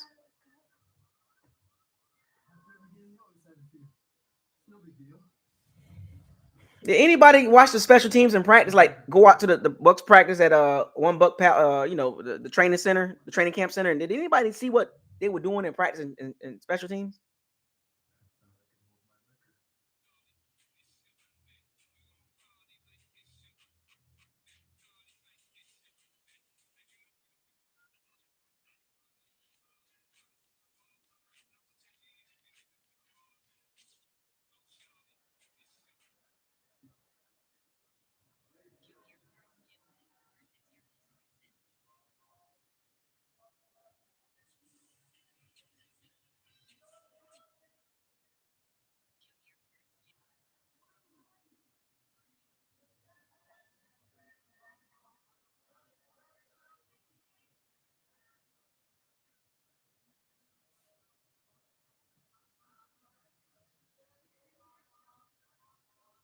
He said, check Twitter. What you mean check Twitter? What's going on?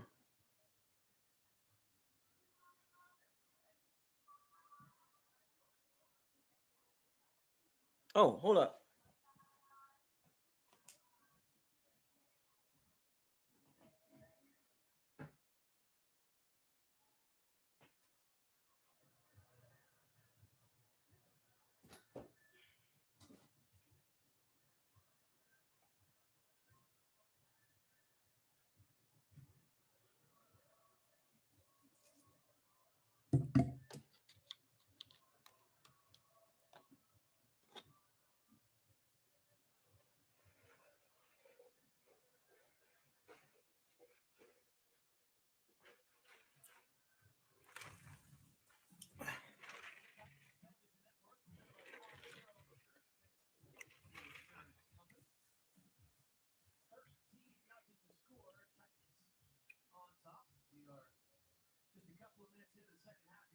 Is anybody a boxing fan?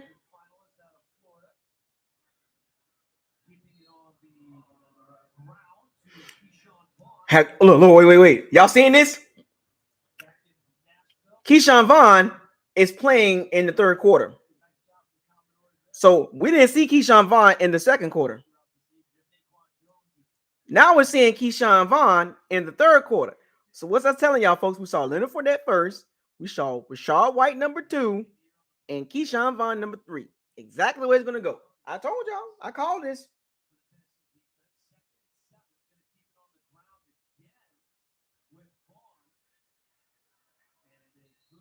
I called it.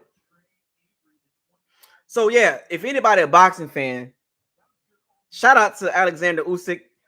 I called that fight. He beat Anthony Joshua again. Anthony Joshua is a 6'6" robot, aka Frank Bruno 2.0. The Bucs' last 3 possessions: 10 plays, 13 yards, 2 turnovers. Anthony Joshua is a robot. And people really in the UK really thought that Anthony Joshua can beat Deontay Wilder.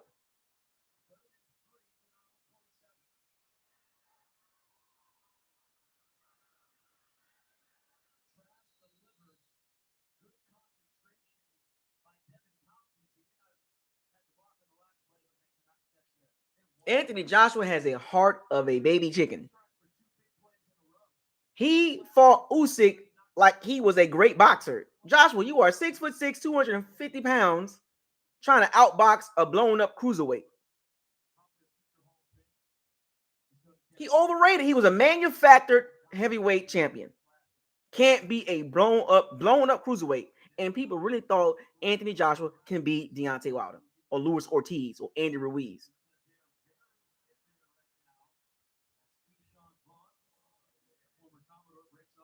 I like Tompkins. And one of the judges gave Anthony Joshua a 115, 113 card. I scored it 8-4 Usyk. As I watched that fight, I didn't see nothing about Anthony Joshua says he's beating Usyk. I'm a big boxing fan, by the way.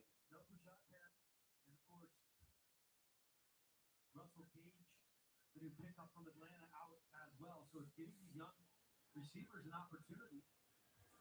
Put some stuff on tape.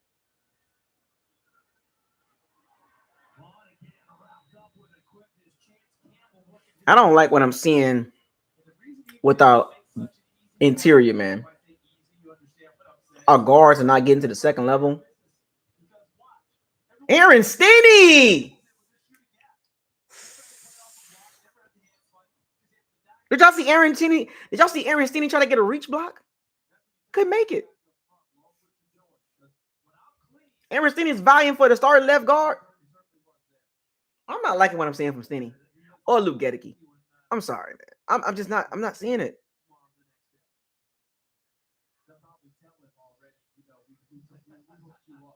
I'm not seeing it, man.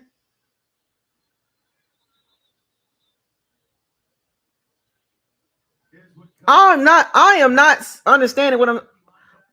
What are you seeing? Anybody? What do you see? Does anybody talk to me about Aaron Stinney?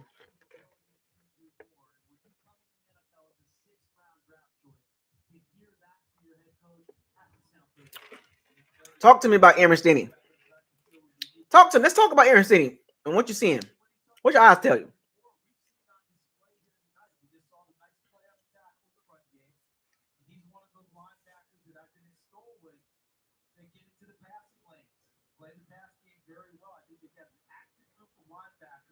And in the league where the ball's in the air a lot more than ever before, that ability is big.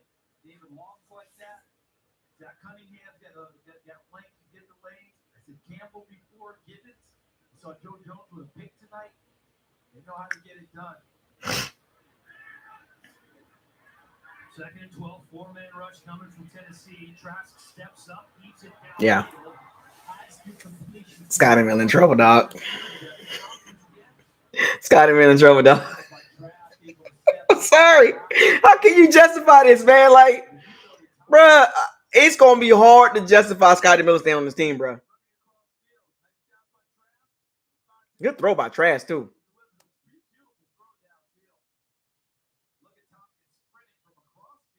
It's gonna be hard. It's gonna be hard to keep Scotty Miller on this team, dog. I know Scotty Miller fans out there. I know y'all love Scotty Miller. Like the Saints, some of the Saints fans still love Taysom Hill as a quarterback. But man, oh man.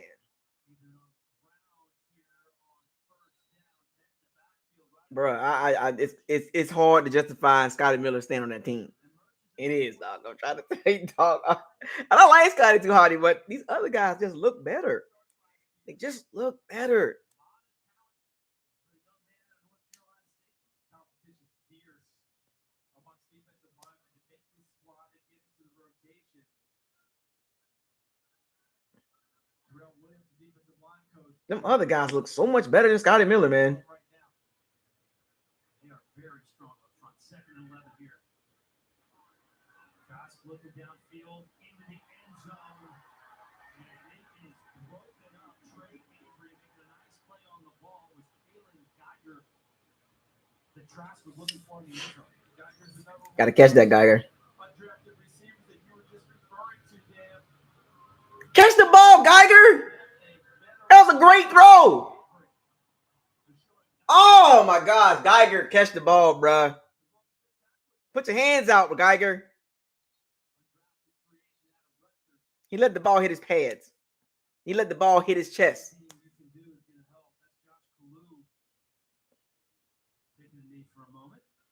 He let the ball hit his pads. Scotty Miller in trouble, folks.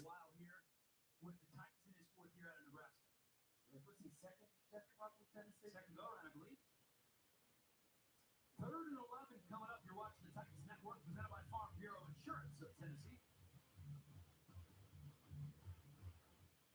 Everyone has the right to control their own future. This is not the case if you've been seriously injured in a car wreck or a big truck wreck. The insurance companies will take advantage of you. You deserve the right to maximum compensation. We've recovered over $1 billion from our clients. We're passionate about giving big dollar results for our clients. We have the results and experience to prove it. Control starts with a call. Hughes and Coleman, 800-800-4600.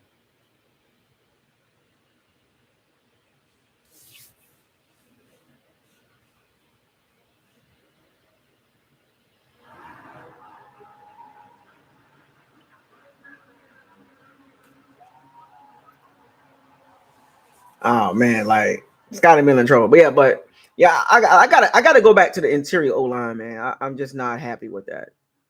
With our young guys there, Stenny, Luke Gedeke, Hensley. I'm just not happy with that. Leverett, you know what I'm saying? I'm just Fred Johnson. I know you play right tackle, but I'm just not happy with that. I'm just not happy with it.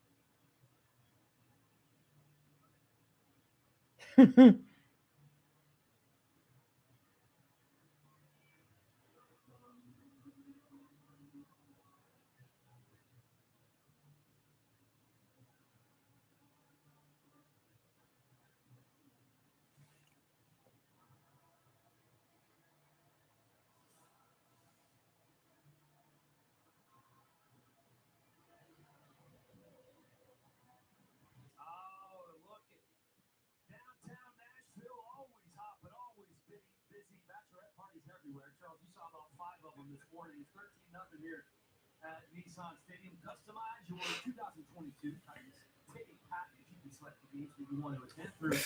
Stenny, man. They start at just $152. Call or text 615-566. Trash look good though, don't he? Oh, UK fans.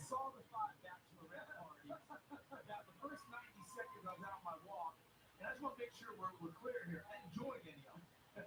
Kept it moving. I'm trying to get from the truck here, man. Third and 11. Ball's down.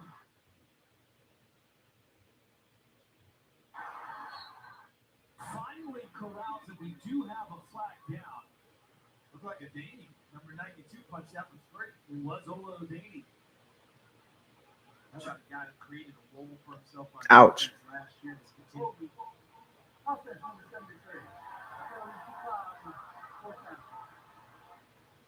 Did he just jump on Kyle Trask back? From Pittsburgh as a special teams player. And he wanted to do more. Mike Vrabel challenged and said, hey, that? He just jumped on Caltra's back.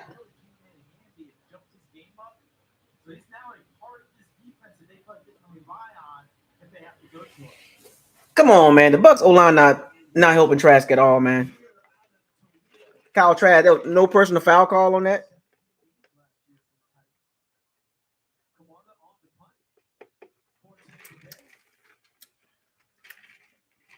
No personal foul on that, man. Like, good Lord. They didn't kick the field goal? Why not kick the field goal?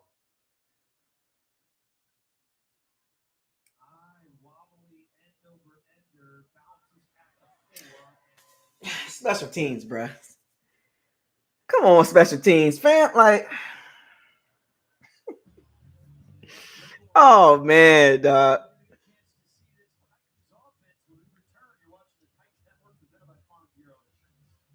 Special teams, bruh. Can't even go down there and cover the punt correctly. No coverage, no kick coverage awareness. Keep your head up the air. Look down. Like, come on, bruh. Special teams is awful, man.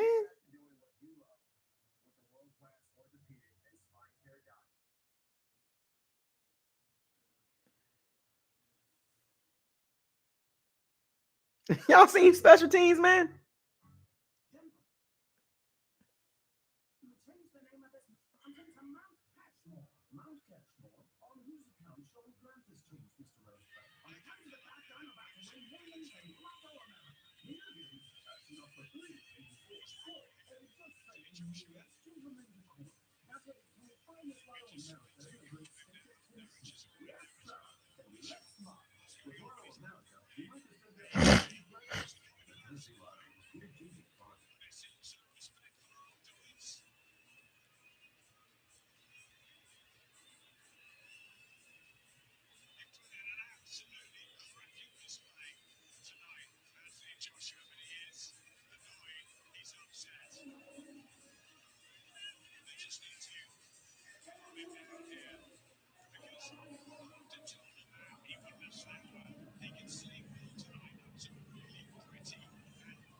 The Bucs just don't look good together. They look flat. Like this game looks so flat for the Bucs, man. They just look flat. Like they look tired. Even the backups. The guys I pointed out earlier that Tryon, Anthony Nelson had a couple of good flash plays, Logan Hall, whatever, Tompkins. Scotty Miller had a catch. Kyle Trask played, pretty, decent. I'm not liking what I'm seeing from the Bucs. Period.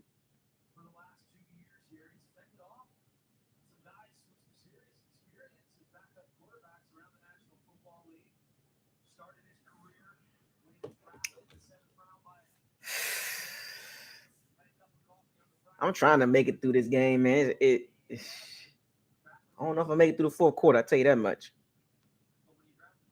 I don't like what I'm seeing, man. It's just like I'm seeing the same thing. Like nothing's gonna change. I'm watching because I want to see Kyle Trask and the young guys, the young receivers and some of these young defensive line and running and linebackers.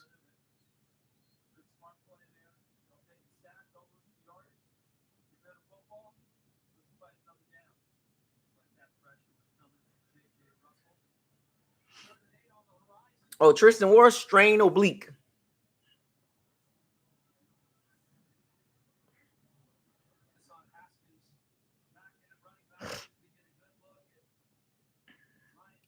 Strain oblique can be out from 1 to 4 weeks, depending on how good he heal.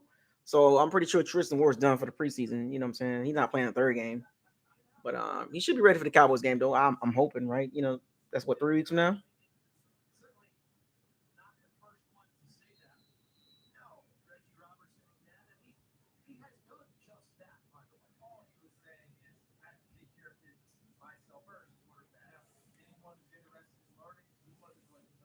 What I never did like? I never did like when it's like 3rd and 8, 3rd and 7, and the quarterback drop back and throw a 3-yard pass.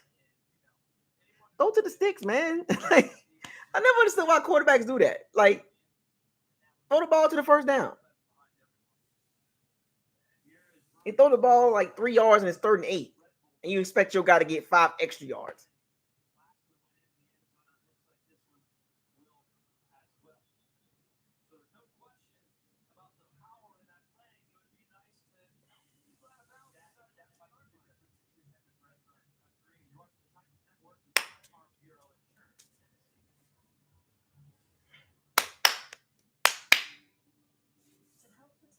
Check down, Charlie.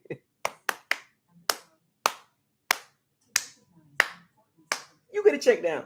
You get a check down. You get a check down. You get a check down. Bombs away. You get a check down. You get a check down. You get a check down. You get a check down. You get a check down. Bombs away. You get a check down. You get a check down. You get a check down. You get a check down. You get a check down. You get a check down. You get a check down. You get a check down. You get a check down. Bombs away. I don't know where the moderator's at, man.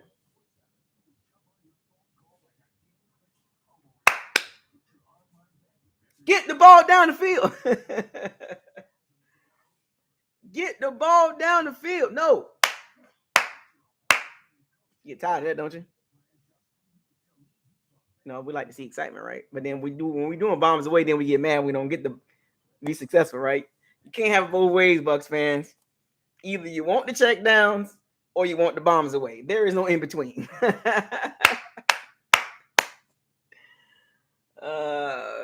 How the Bucs looking right now? We should be throwing 400 yards a game. No excuses, right? Best receiver going to NFL. 400 yards, 425 a game.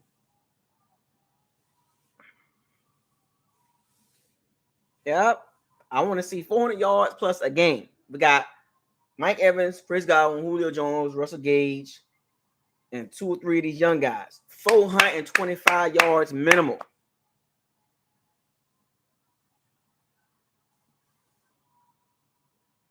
I want to see 400 plus yards every game. I don't care what defense it is. I want to see Brady in that passing game. Forget the running game. I want to see Fournette with 80 catches.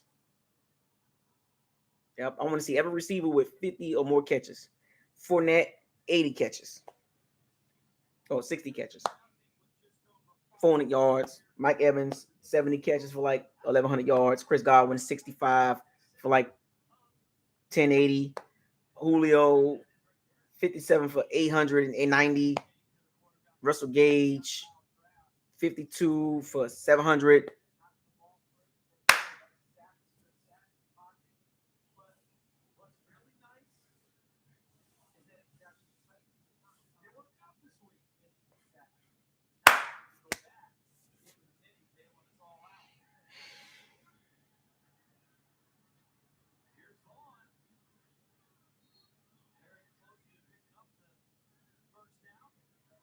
Keyshawn Vaughn, these garbage yards, man. I get it. Okay. All right, Keyshawn Vaughn. If y'all can't tell, Rachaad White the number 2 right now. This game should tell you that. This game should tell you that right now. They Bucks got Rashad at number 2.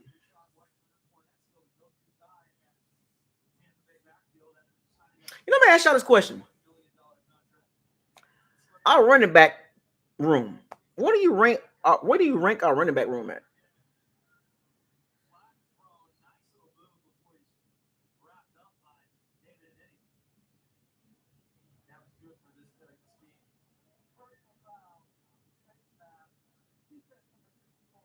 What do you rank our running back room? Leonard Fournette, Rashad White, Keyshawn Vaughn, Giovanni Bernard.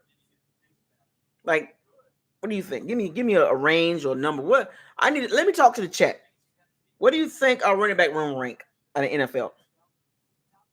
Our primary back, backup back, and our third down back. It's 3 backs. You got your primary running back, your backup running back, and your third down back. Or sometimes you got 2 and 1. What do you rank the Bucs running back community at? Committee?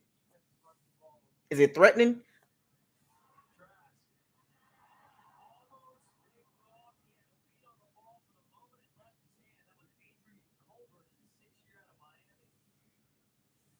Wait, you rank them like top 10?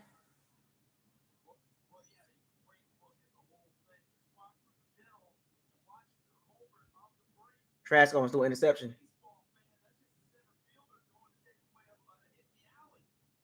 Trask didn't see it.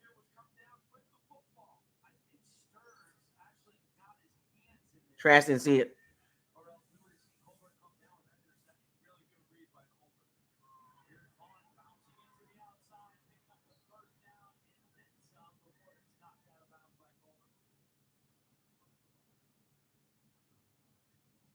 Vaughn is so average. Keyshawn Vaughn is so average. Anyway, what? 20th? Middle of the pack? Bottom third? Bottom 10? Bottom 5? Yeah, Keyshawn Vaughn, man. He runs straight ahead and then bounce to the outside. No vision. He should have been already running to the outside. He just runs straight ahead into the pile and it happened to just be on the bounce on the outside.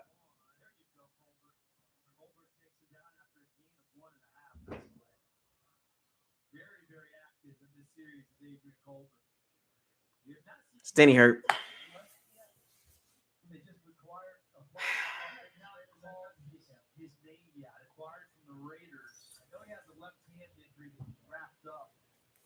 I don't know if has not seen it so far on the field, but he is another guy who understands how to use his hands when a runner or a receiver has the ball. Stenny hurt. Leg injury. That's Aaron Stinney, who is down on the field, the left guard. Oh my gosh, bro. Keyshawn Vaughn, bro. What you doing, bro? Ran right into the back of his leg.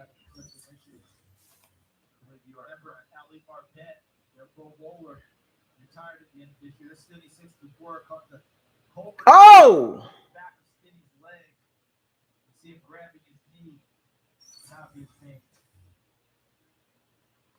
Keyshawn Vaughn, what were you doing?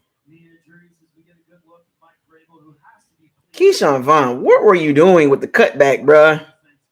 What was Keyshawn Vaughn looking at? You don't run to the back of your lineman like that on a cutback, and you see your old lineman engaged. You don't run by his legs. Keyshawn Vaughn, what are you doing? Poof. Like Keyshawn Vaughn, bro. Just the bad vision right there, man.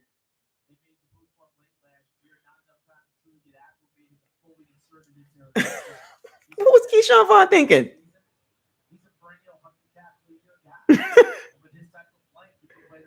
Bro, what was Keyshawn Vaughn thinking, bro?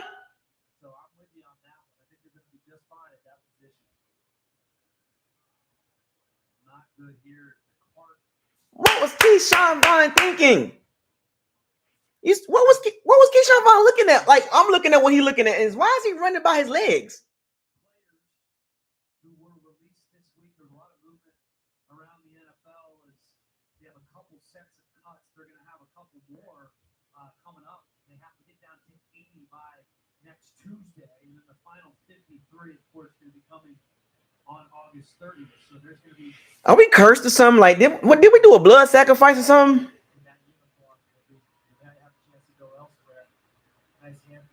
Mike Vrabel leading that. You know, when you talk about that final cut to 53, Dan, I've often thought that it's not just the final cut to 53. There's always Like he done. after you get to 53. Now that makes the Luka Decky. Guys who are out there, you may have cut to 53. Teams like other players, And so sometimes you need to work that you made the team, and a day or two later, guess what? said, did we do a blood sacrifice or something? Like, what's going on? Where did we get all these injuries from, man?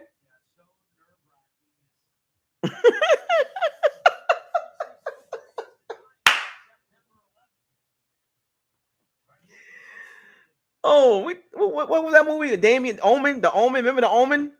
Anybody remember The Omen in the 80s and 90s? The Omen on all the Omen movies. But blood sacrifice, huh? What did we sacrifice? 2020 Super Bowl? It's Tuesday, isn't it? A bottle of water. I just want a bottle of water. It's Tuesday, isn't it?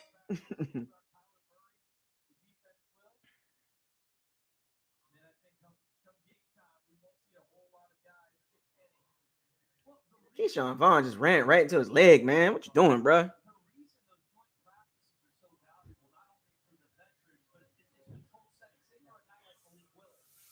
the covenant. All these injuries, bro. It's bad. I don't know what the Bucs gonna do, man. Like these injuries is Damien, yeah. Omen, the Covenant, all these weird movies, man. Like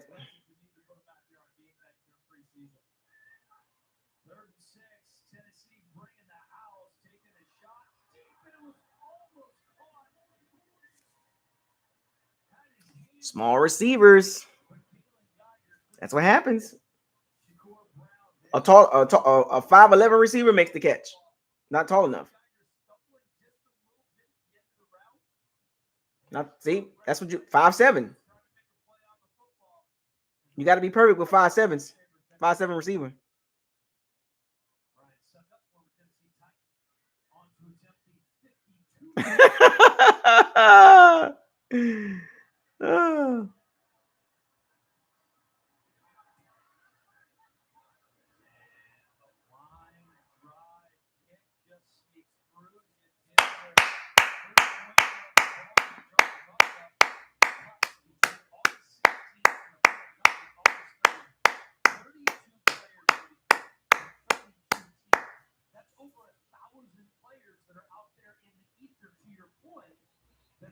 Boy, Aaron Stinney.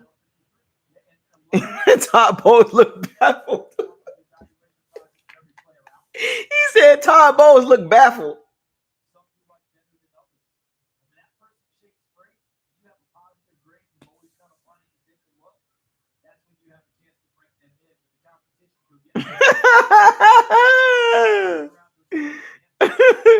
Oh! Somebody said the reason why Cindy got hurt was the injury karma for Ryan Jensen. So they're saying that was a payback for hurting Ryan Jensen?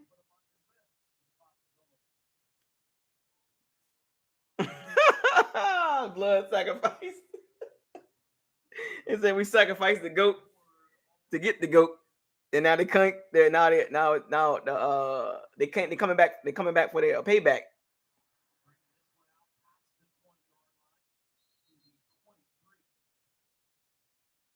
The blood sacrifice. Now they coming back for the payment.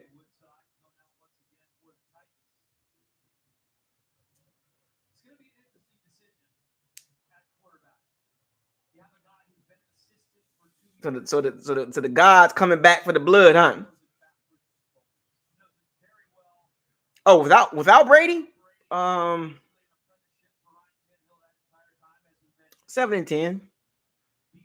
6-11 without Brady. Yep.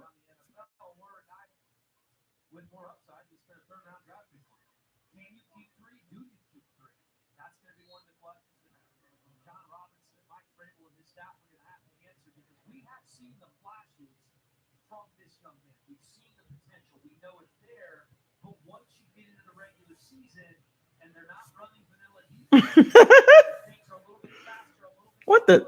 Is he the guy that can go out there and Yeah, we might need to trade one of them receivers to get an O lineman. one still needing to be answered? But I thought that he made a nice leap from game one to game two. I would thought he really made a nice jump tonight.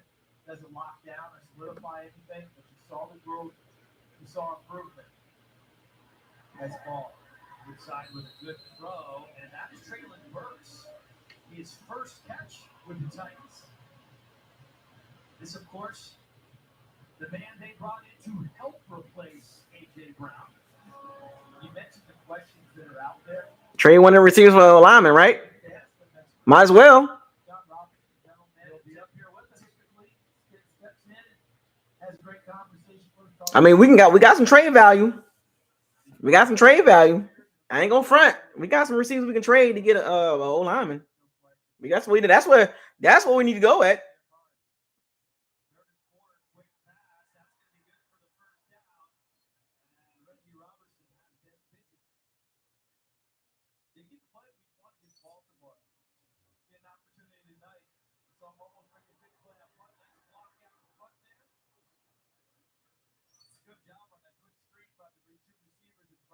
No, 51 fast, ain't he?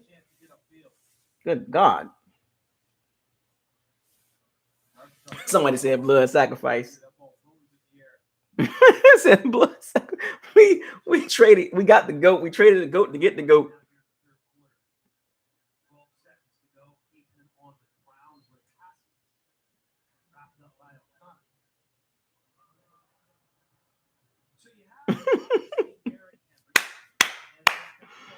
Yo, we got to get an O lineman, bro. So now, being that the end, we don't know the injury, the extent to the injury of Stenny. It didn't look good. That looks pretty bad. But I'm gonna say this.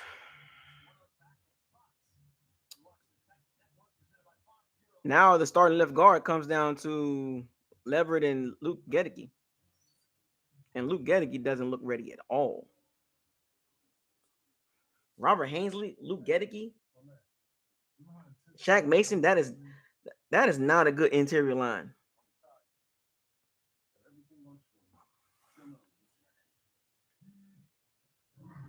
We got to trade a couple of those receivers. We got to trade for one. We got to trade them trade one of the receivers, man. Let's be real. Let's do it.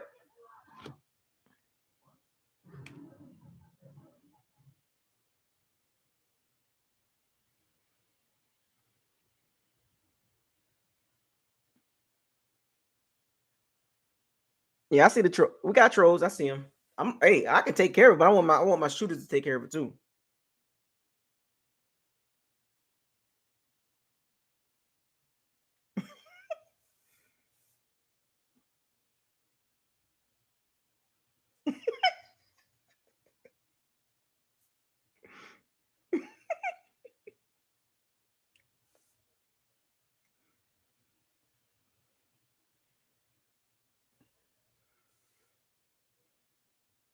Who is these people? Yeah, gun them down. Get these trolls out of here, man. Get your 50 cal and put the tripod stand up and get these trolls out of here. I need some more shooters. Who want to be a shooter? Matter of fact, let's go ahead and do this now. Who want to be a shooter? Give me 3 more shooters. I need you with the tripod with the 50 cal ready for these trolls. I need 3 more shooters right now. Right now. Right now. I need 3 shooters with the tripod with a mile long stand that can put that 50 cal on there. Rah. You know what I'm saying? Sniping.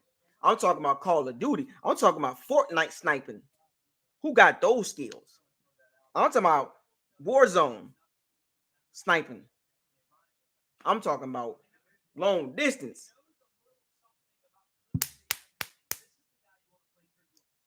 Who got that? Who got those type of skills? I need some more shooters. Oh, okay. I'm gonna give you. Okay, I got one. Let me see. I got one. I need 2 more. 2 more.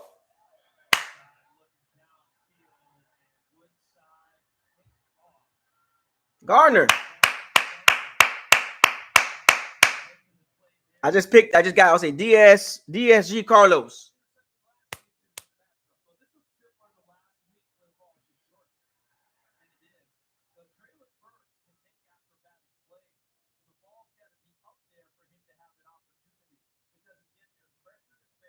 I need 2 more shooters.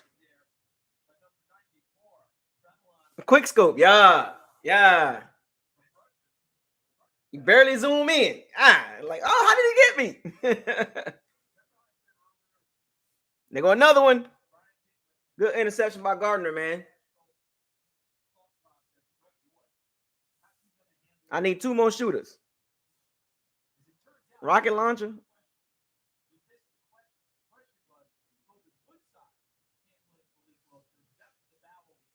All right, cover 2 spies. Okay, you shooter. I'm okay, cool. I need one more.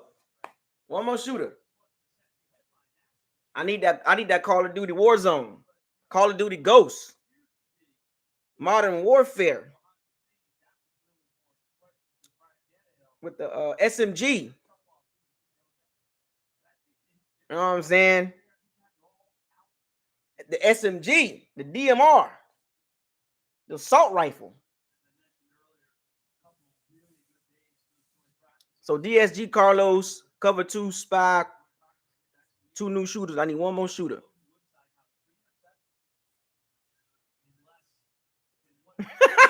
Another one. I need 2 more shooters. I don't like our interior O-line, man. Ugh. With the folding stop, yeah. With the banana clip. You know what I'm saying? With the banana clip. Modified. With the modified scope. The 25 mic. Who got a 25 mic shell? To get this running back out of here.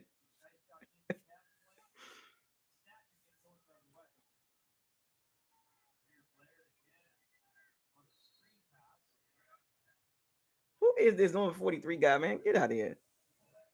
Okay, I got one more position open. I need somebody with Nuketown. Nuketown 2025. That type of Call of Duty, the Black Ops 2.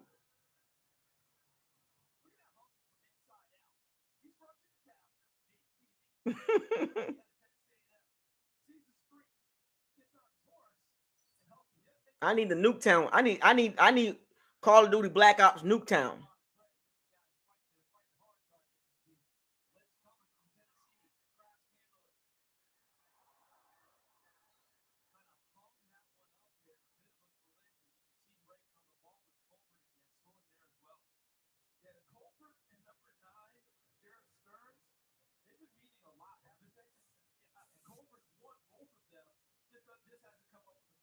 Yeah, remember that. Call of Duty Black Ops, the best one to me. Man, Kyle Trask trying to get Stearns killed, man.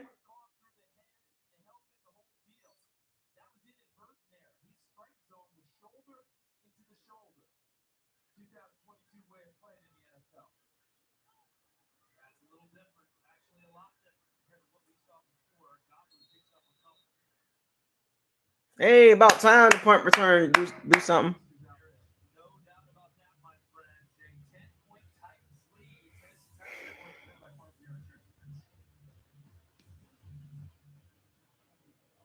I made it tonight. I got a lot of trolls tonight, right? Yeah, what's going on with the trolling tonight? I got a lot of trolls tonight. Come on, what's the other raid? I need the Call of Duty on Black Ops 2. That board, remember that board raid? Oh yeah, Marvin McGrice. Yeah, you the shooter. All right, I got my 3 shooters. 3 new shooters, man. Yeah, remember that round? Remember that board raid? It was you had Nuketown, raid, shipment. What was the other board? What was the other board? The boat. What was the one with the boat?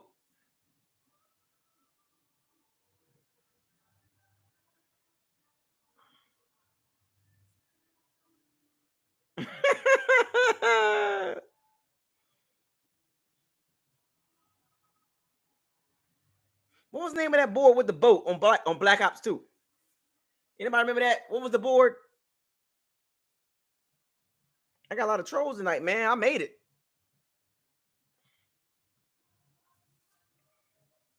Hijack. There it is.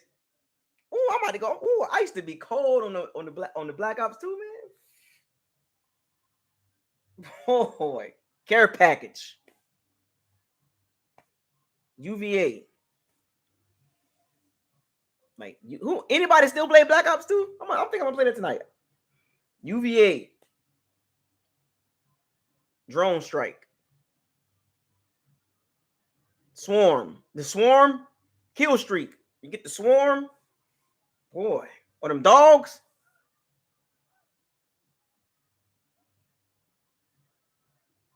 The flapjack. What was the best combination? Stealth, like Ghost. I'll equip Ghost. Toughness. Oh, the bouncing betties. Oh, the bouncing betties.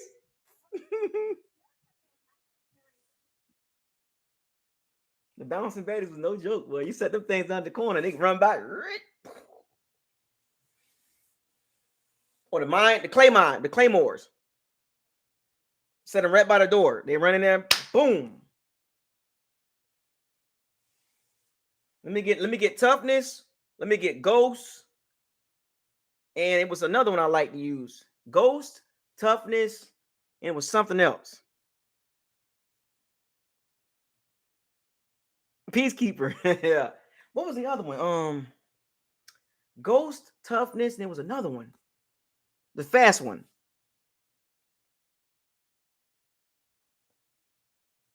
I was cold on Black Ops, man. Tear them up, boy. You get them in that room with an assault rifle, they can't go nowhere. I know they get 18 yards, man. The MP7 was cold. The MP7 with the stock, with the grip, the sure grip. Oh, the MP7 with the force grip. Was it force grip? With the stock? Oh shoot. That way the recoil don't get you. You get the stock and you get the stock and the force grip. I was cold with it, baby. That stock and that force grip. MP7? Oh man, I was cold with it.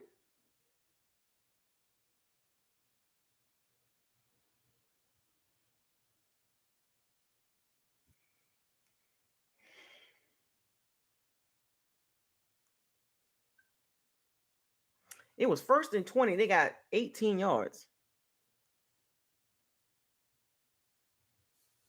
Man, this has been an ugly game. I'm just trying to make it through. I want to just see something good, something consistent.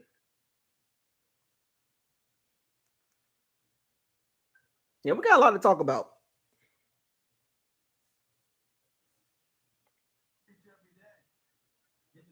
Can somebody guard number 88?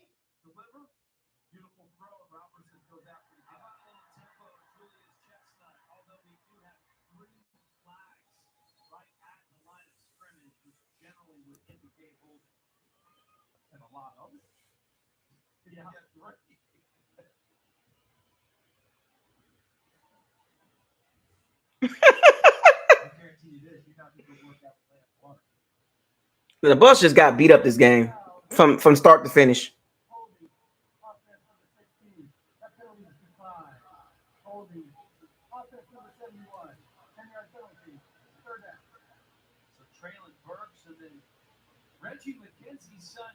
Nobody like Call of Duty Ghosts or Advanced Warfare? Ugh. Those two was horrible. The Bucs got to finish strong, man. Kyle Trask got to finish strong, man. Cold War. Modern Warfare 4. Come on, defense.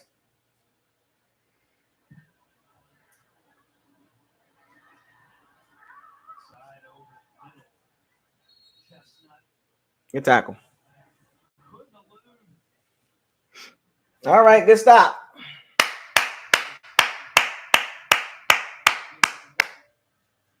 And fourth down coming up here for the Titans. They're going to see Ryan Stonehouse once again, and he has some room here. He can just unleash that and just let it go. I think there's one thing that you would point to tonight for Tennessee, third down offense. Not been terrific throughout. What were they, 1 of 7 at the half? That they were. What are we updated to now? 2 for 11 on third down. 18% balls on the ground. Stonehouse is going to have to take off that.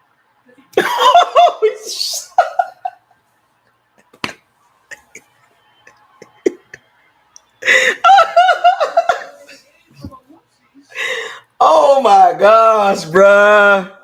Bruh. Man. I'm an 86, man. Oh, man.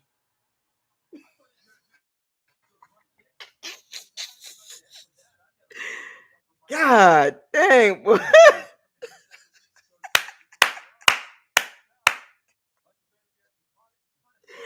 special teams is horrible. Oh my gosh. These dudes is pathetic, man.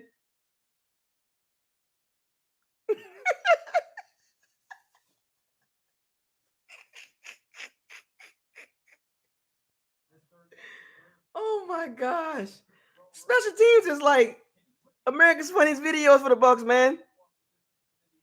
God dang it, bro. We look like crap without Brady, bro. Like, dang, we look this bad without Brady, man. So wait a minute. Hold up. Is it that big of a drop off with Brady not being on the team, man? Like the whole team just looked like booty, man. Like overall. Like we got some good parts about our team, but you mean to tell me we look this bad without Brady, man?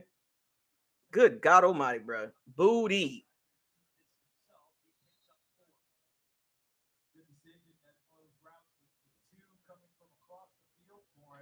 Good God Almighty, bro.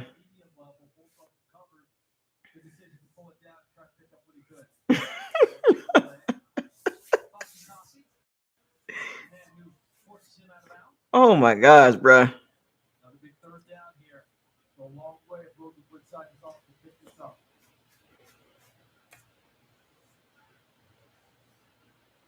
Third and 7. Oh my gosh. Number 86, man. I thought was that Bug Howard? Number 86? Or Howland? That was Howland.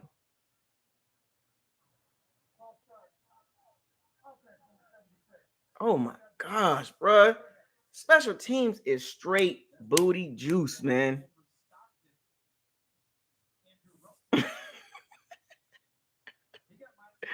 Bug Howard, wasn't it? That was Bug Howard. Oh my gosh, special teams just feel like America's Funniest Videos, man. It's horrible, man.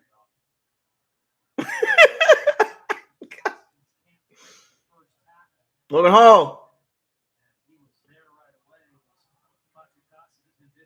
Logan Hall, baby. You saw Logan Hall pressure right there? Y'all seen that pressure by Logan Hall? There's some bright spots in this game, but not that many. It's not much to talk about when it comes to this game. A little bit here and there.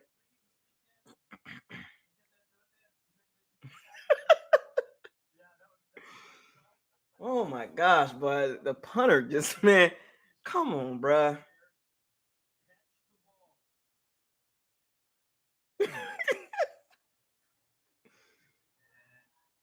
Golly, bruh.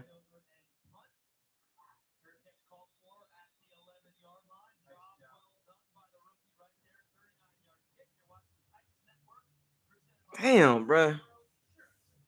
Right now, Travis Jones look better right now, but Logan Hall coming on strong though.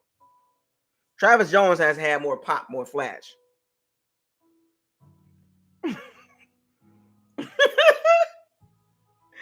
Oh my gosh, bruh.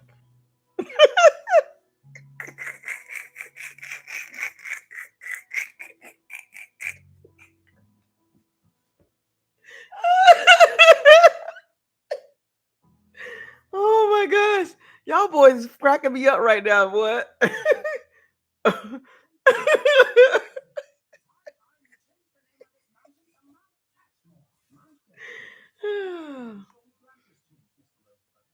Oh my gosh, bro.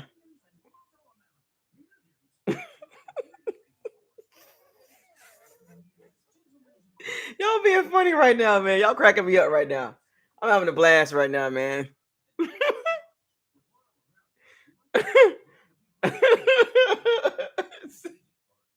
Keep Armstrong, bro. Okay, let me ask y'all a question. Where would you rank the Bucs special teams unit as a whole? Kicking, field goal kicking, extra point, punt return, kick return, punt return coverage, kick return coverage. What would you rank the Bucs kick return unit? Like seriously, overall, what's it? I'm gonna go look at the DVOA. The DVOA. There, the DVOA. The DVOA. Gotta be bad right now, bro. Everybody special teams doing good, but ours.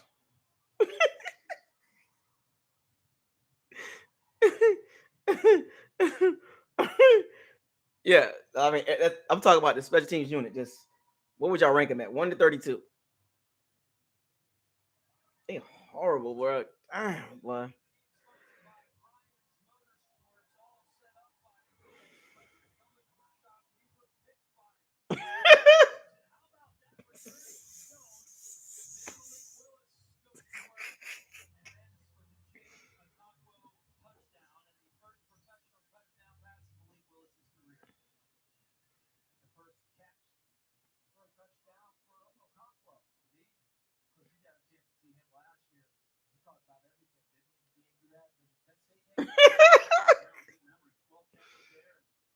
God, bro.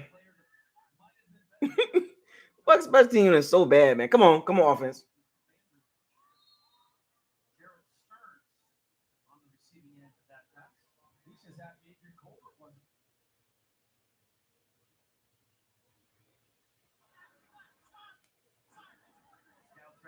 Tempo here for the Bucs. 2nd and 4 coming up. Bit of a low snap.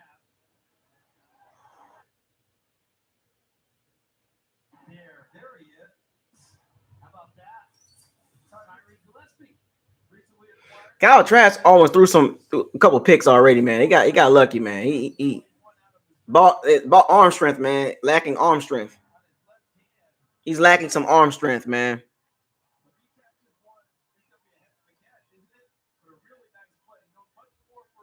Kyle, that's one thing about Kyle Trask. He lacks the arm strength.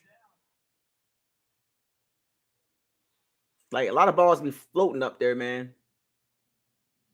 A lot of floaty balls, man. Good lord, man. It's not good enough, man.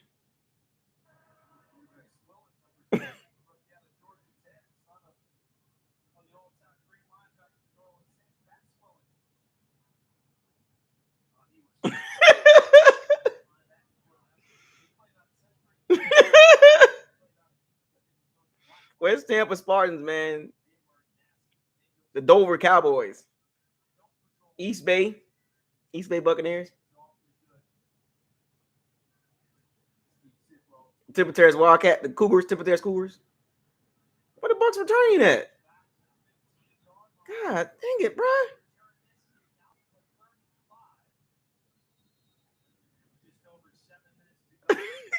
Yo, how many yards that was on the punt return? Like 20 yards?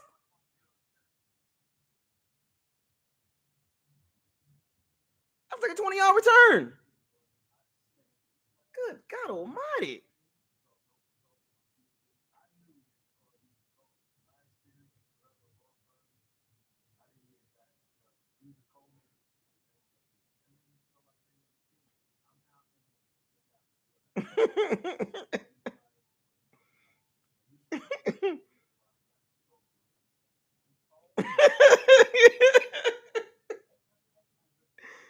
$15 yards untouched. Good God almighty. That's bad. 15 yards without somebody laying a hand on him. Bruh. That's bad, man. Special team is a running of a muck. Oh, just very booty juice, man. Nothing about that special teams unit is good. It's threatening. I wouldn't be surprised if the Bucs give up 2 block punts and block kicks this season again.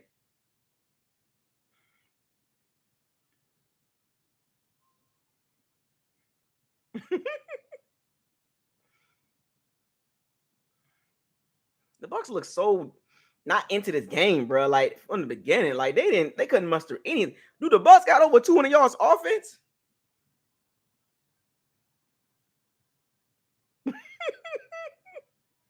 I don't even think the Bucs got over 200 yards offense, man. Golly, maybe about what 215. They look flat, bro. I think Tennessee beat them up all week long. Tennessee look like the better overall team tonight. Not overall, like I'm talking about tonight.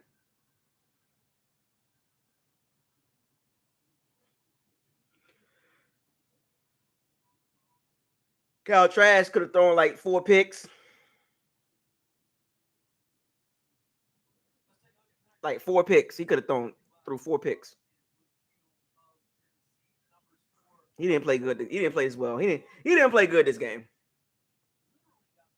The receivers didn't help him, but he didn't. He had some bad throws too.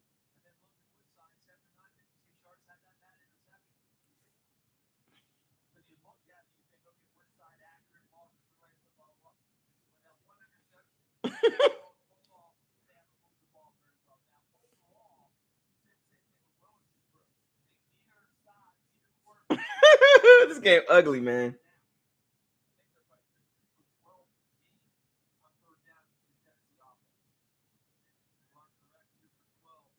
Oh, these Tennessee Titans 2 for 12 on third downs.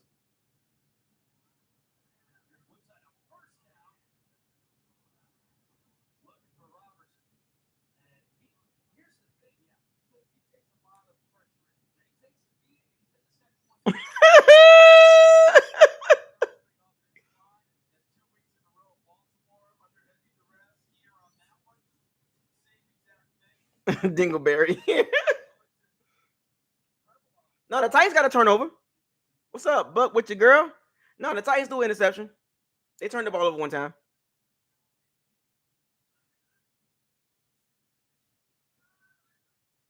You fool, you fool. Oh, Jesus Christ.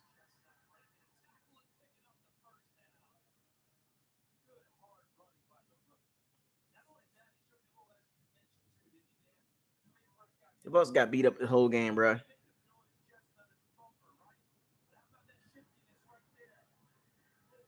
Number 51 is fast, man. Jesus Christ. The Titans just beat us up all week long.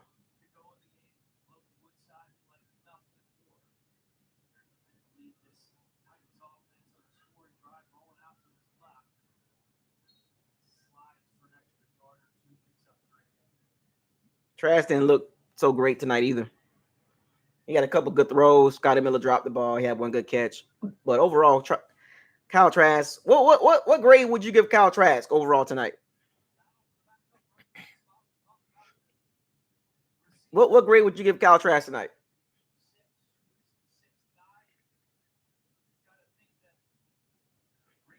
Because he had some bad throws, like could have been intercepted. Like 4 of them.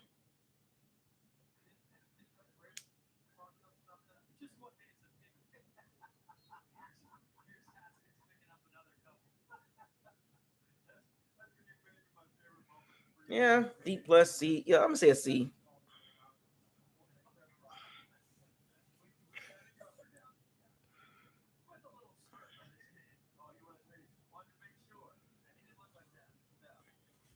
C.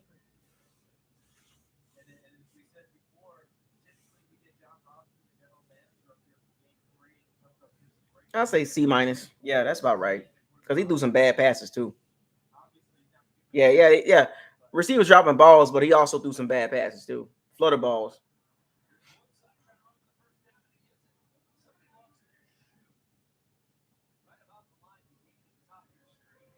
He has some bad passes too. Drop passes and some bad passes. A combination of both, right? The receivers didn't help him, and then some of the plays, he just didn't see the safety over the top. He should have had like 3 picks, you know what I'm saying?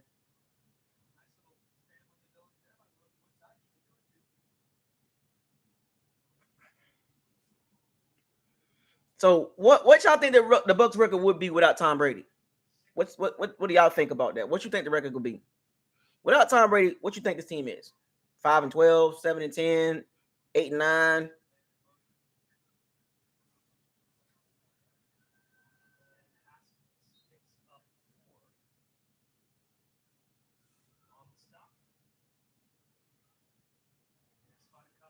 So Brady's a 5-game difference. Was it?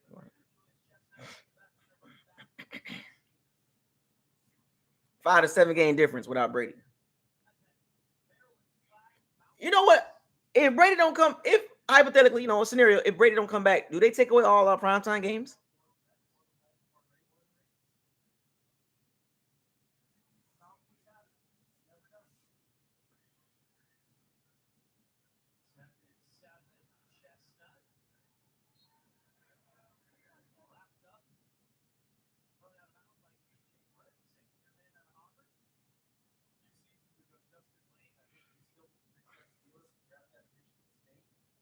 You think they'll take away our primetime? Well, we got 5 primetime games, and that's with Brady. So if Brady was to just be like, I'm done, do they take away our primetime games and give them to somebody else?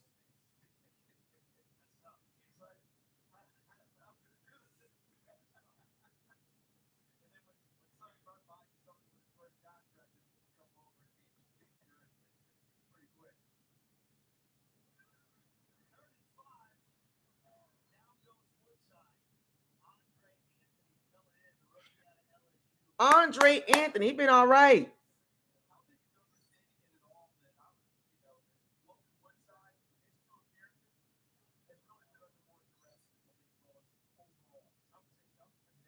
Andre Anthony's all right.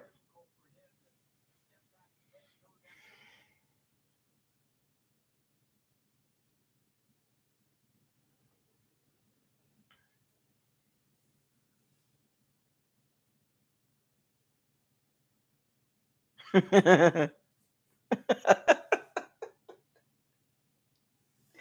gonna take away our primetime games if we don't have Brady. That's messed up though, man.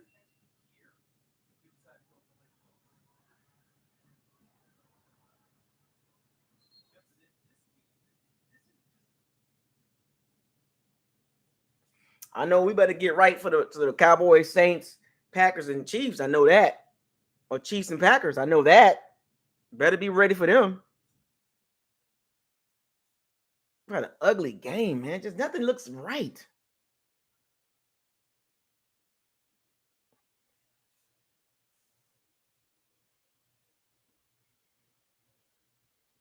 The play of the game. The punter smoking us. Backwoods. That's the play of the game. Out of everything that's happened this game, they picked the punter as the play of the game.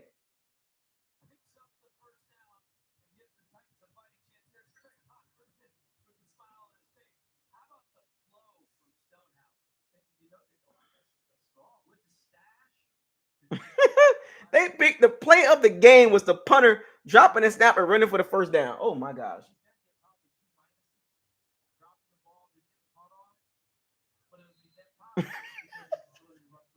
That's bad, bro. That's bad. That's a bad look on the special teams.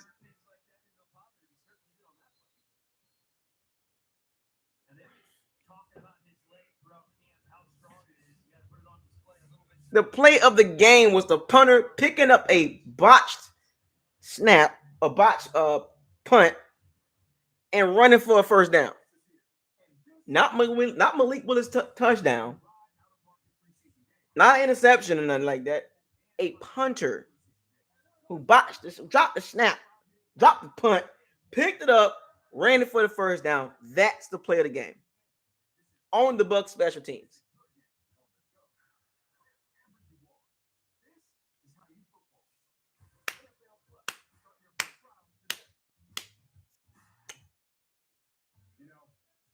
Boy.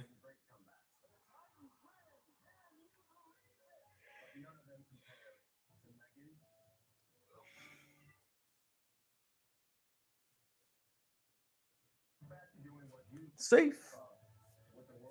Safe. Safe. Safe. I got to get rid of this right here.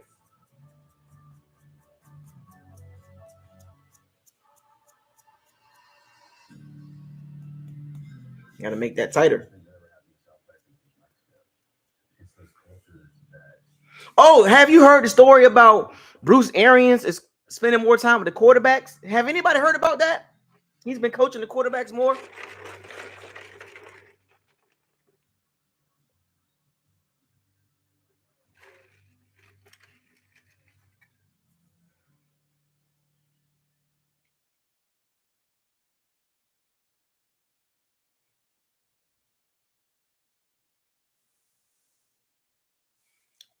Has anybody heard about that story?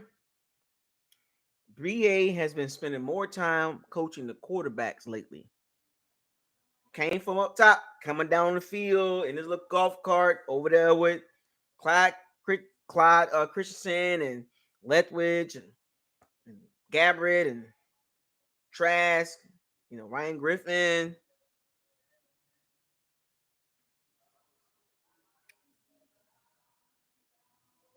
Has anybody heard about that story? I think who talked about that? Was it Greg Allman or Rick Stroud? Like, yeah, Bruce Arians down talking to the quarterbacks.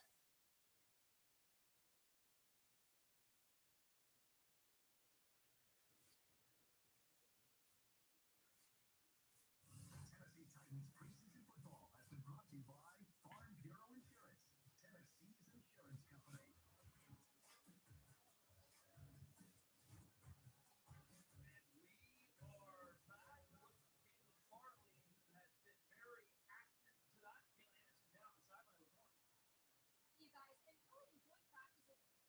What's y'all take on that? What's y'all take on Bruce Arians spending more time with the quarterbacks?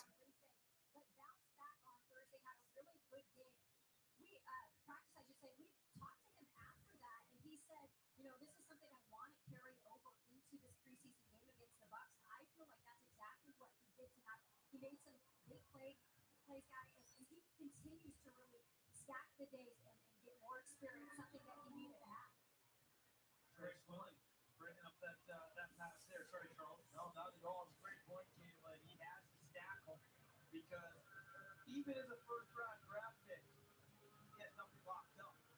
Mike Vrabel, same goal to Oregon. They talk competition all the time, and he's getting all he can handle from Roger Career. I think they'll both play a lot this year. Career, I think, may end up more in the slot as time goes on.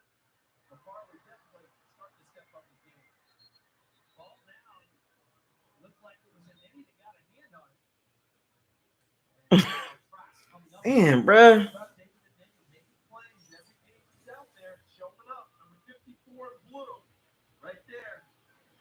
Slow release. Fortunate to get back to it before Denny could dive on it.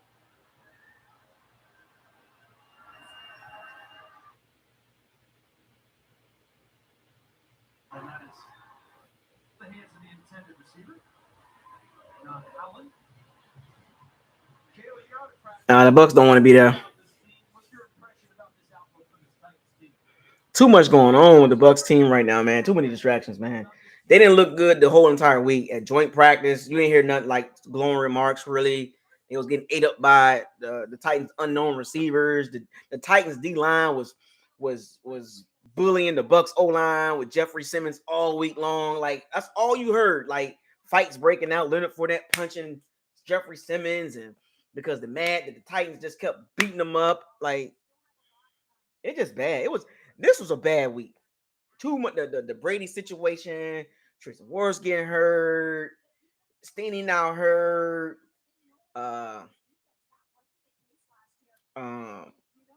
Cam Gill hurt. I mean, just like everything just been Keanu O'Neal. He hurt. Bruh, it just been like one thing after another, man, with the Bucs right now. This week was The worst week. This has been the worst. This has been the worst week so far in training camp. The worst week. All kind of the wrong attention, man. We got the wrong vibe right now.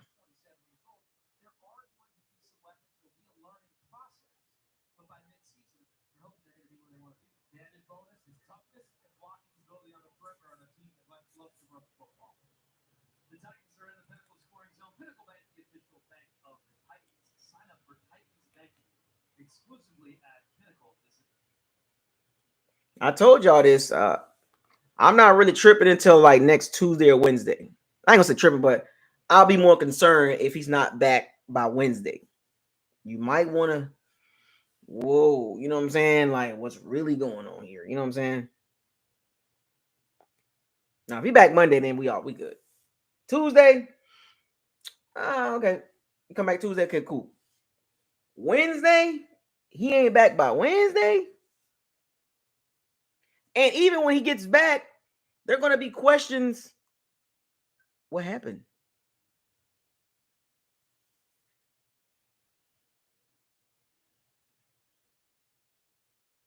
Watch. When Brady come back, they're going to ask him 1,001 questions about what did you go?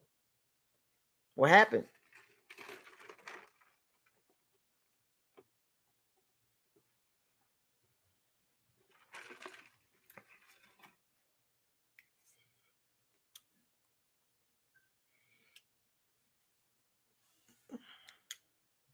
This whole game was ugly.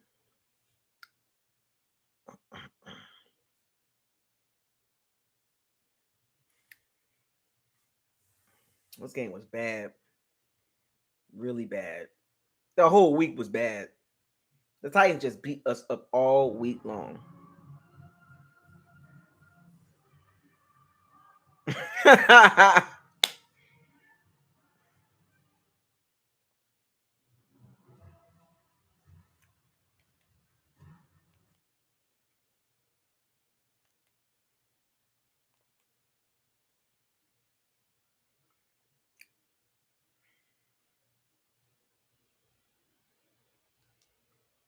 Pretty bad, right?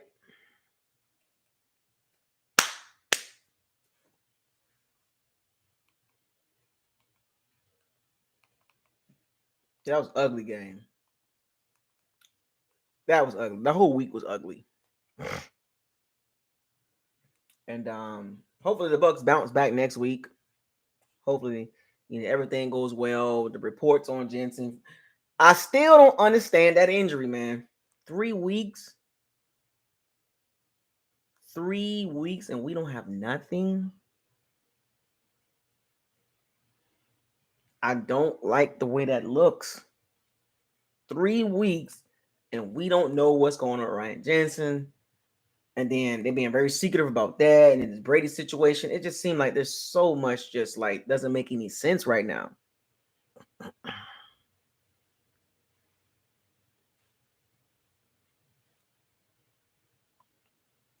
I just don't like what's going on with the Bucs right now around the Bucs. Like, the all this energy like currently around the Bucs right now. I don't like it. You know what I'm saying? I just don't like it. I don't like the flow right now. Everything seems off right now, and hopefully we get it together before the season start. Especially first 4 games are very important because if you go back and look at our recent history, go look at our first 4 games. Nothing compares to this first 4. And what's going on with the Bucs right now? It just everything seems off. You know what I'm saying? Everything's off. Yeah, the receivers is the one like bright spot, right? You know what I'm saying? As far as like shining, that's been the talk of the training camp. The receivers are making plays, and Stearns and Geiger, you know,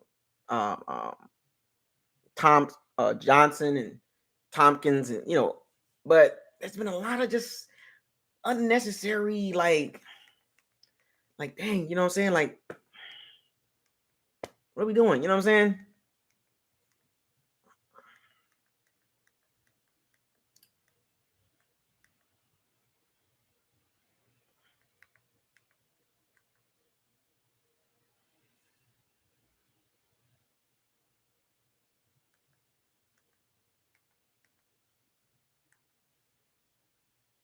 It's a lot of unnecessary stuff, man. That's what it looked like to me. I mean, I ain't gonna say not saying unnecessary. I'm just saying like, just seems just something's off, and I hope the Bucs get it together. I really do. I really do hope the Bucs get it together.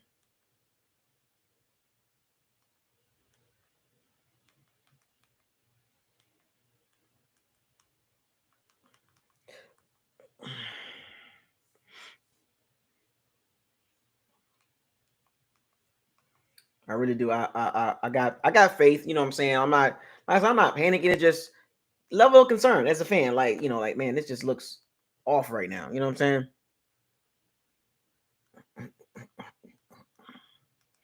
Just something just doesn't seem right. You know what I'm saying? Like,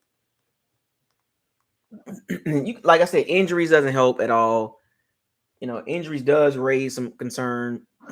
As long as the guys get healthy, we should be fine. But just everything just seems off.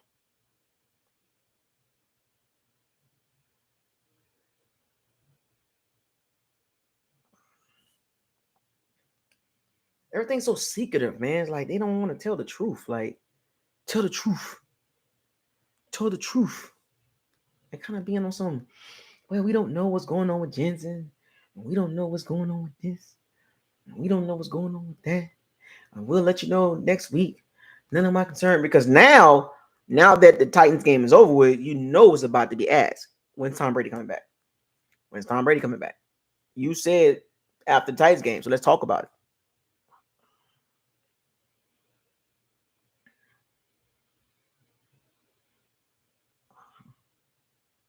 And as all the confidence that we had going into the season, there's got to be some concern. Like, now that we don't know we don't know Stenny's injury, the extent to his injury right now. We don't know how bad is it. Looked pretty bad. So the Bucs might need to go get another guard. And even if you go get another guard, you got to catch him up to speed. And then Luke Gedeke and Leverett has been there. So now it's a 2-man race. And you hoping your second round pick can beat out Leverett.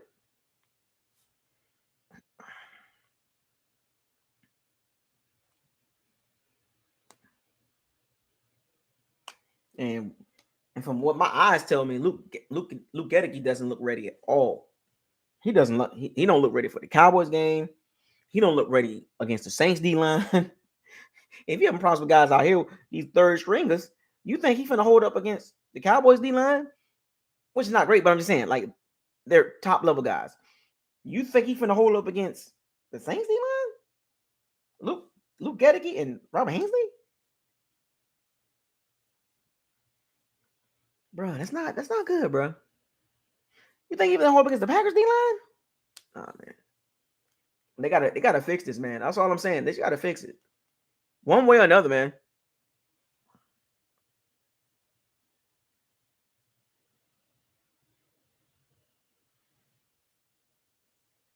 One way or another, they gotta figure this out.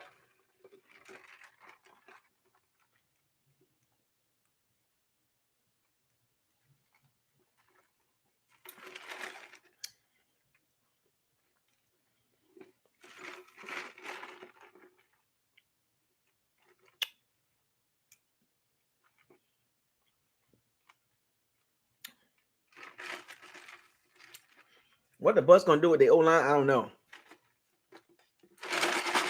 I don't know, man.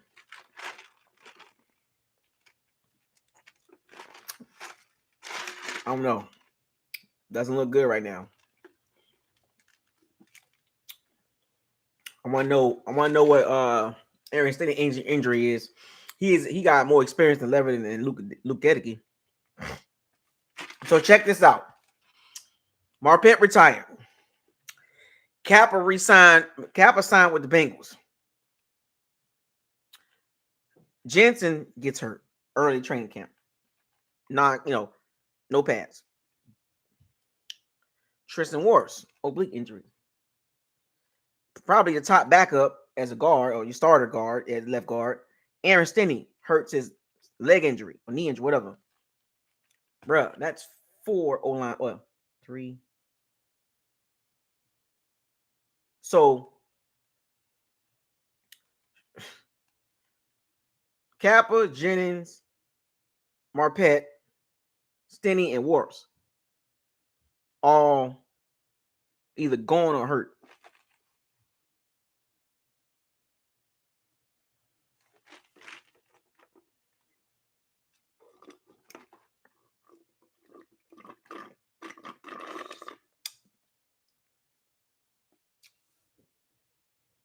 Think about that.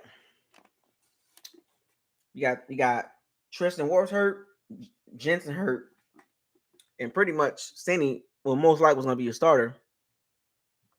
He's hurt. 3 out of your 5 O linemen are hurt. Starters. Let's just say Stinney was going to win the job because he had more experience, right? Stinney, Jensen, and Tristian Wrifs are all hurt right now. You already lost Kappa to the Bengals. You didn't re-sign him. And Marpet retired.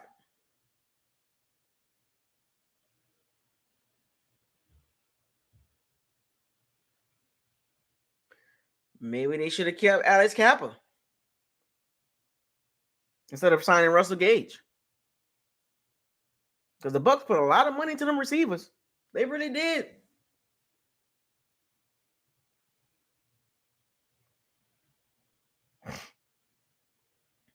Put a lot of money into the receiving corps.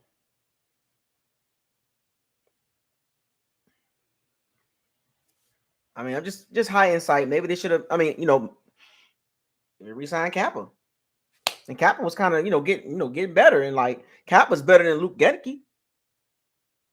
You can kind of say Kappa and Mason are almost pretty much same level at this point. You know what I'm saying? Like, because Kappa was young, got way better. Continuity, started. You know what I'm saying? He was coming into his own. Even though he started out rough, but instead of putting $30 million into Russell Gage, you could have signed Alex Kappa and still picked up Julio Jones. Resign Alex Kappa and pick up Julio Jones instead of saying, "All right, Kappa, peace out. Give me Russell Gage, and on top of that, let me get Julio Jones."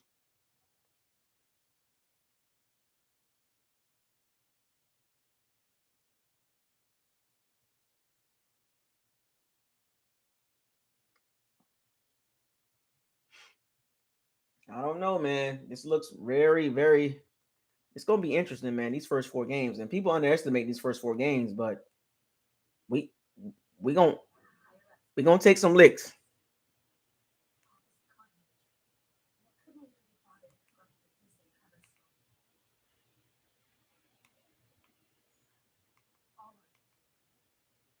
We're gonna take some licks.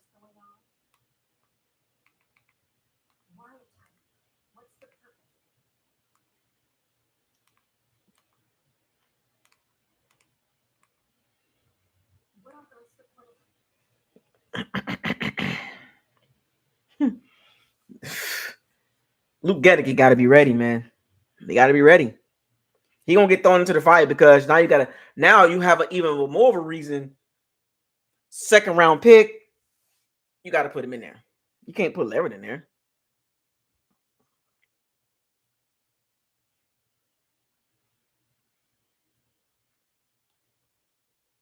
You got to put you got to justify that 2nd round pick. You got to be like, well, 2nd round pick O linemen are not linemen that you just put in the ice box and say, oh, well, we're gonna let you just chill for a second.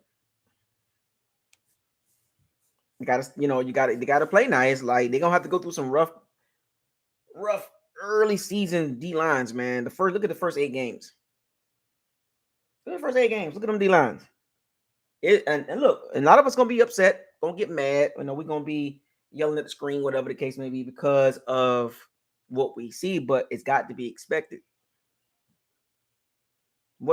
There's nothing we can do.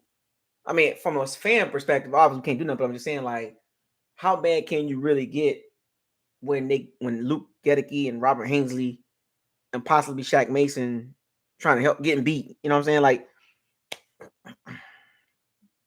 there's nothing we can do.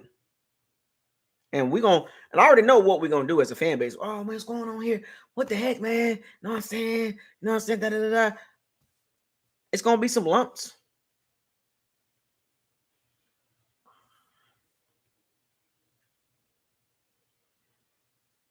It's gonna be some lumps. Oh, what the difference between Creed Humphrey and Trey Smith is they're better than what we got. They were ready to play as rookies. Creed Humphrey is a top 5 center right now. Robert Hensley don't look nowhere near a top 32 center.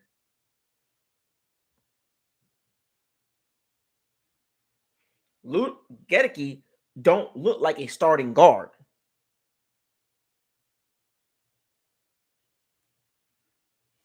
So I understand the reference of Creed Humphrey and Trey Smith.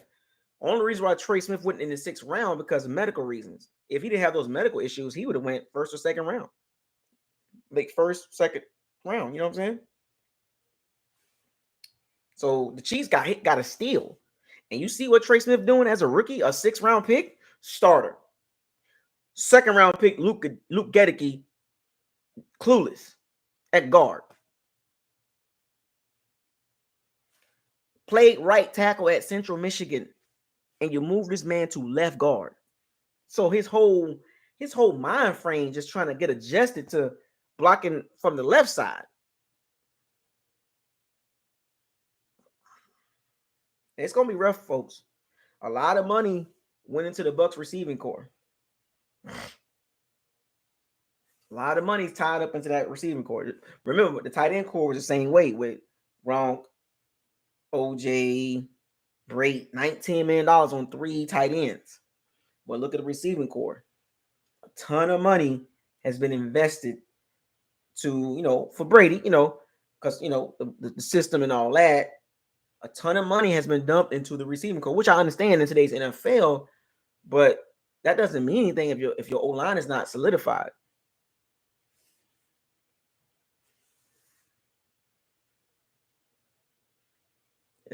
Make a trade, man. You got some trade pieces, especially in that secondary.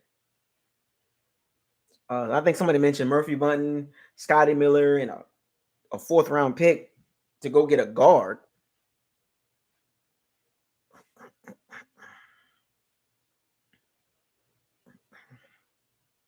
No team is going to be scared of our O-line.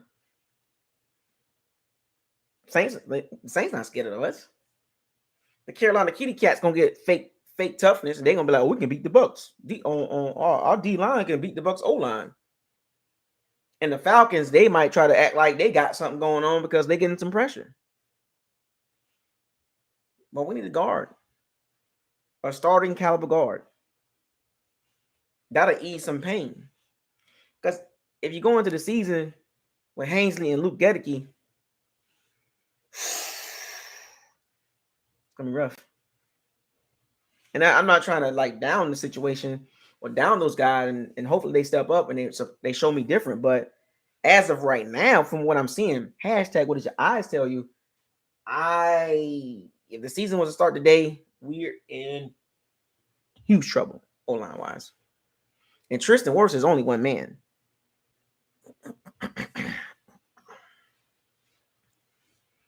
Tristian Wrifs is only one lineman. He can only man one side of the line, right tackle. Donovan Smith is solid, left tackle, average left tackle. Solid, right? He got a left side, but that middle, eesh, how things have changed within a year.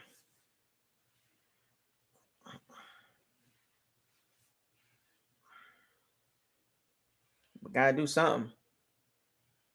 Got to do something. And I know the concern is about center, but I get a guard. You can deal with Hensley. He'll grow, but you got to get a guard because if you got a weak guard next to Hensley, it ain't gonna make it. Our run game gonna be weak, possibly weak. I can say it's gonna be weak. It might be really weak.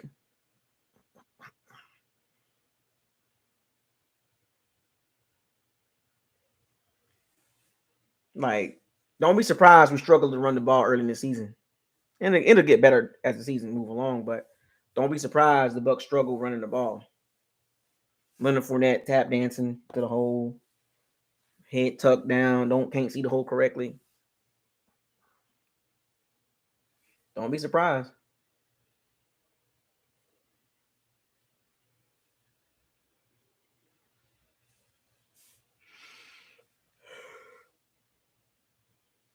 Bucs don't have an exotic run game like that.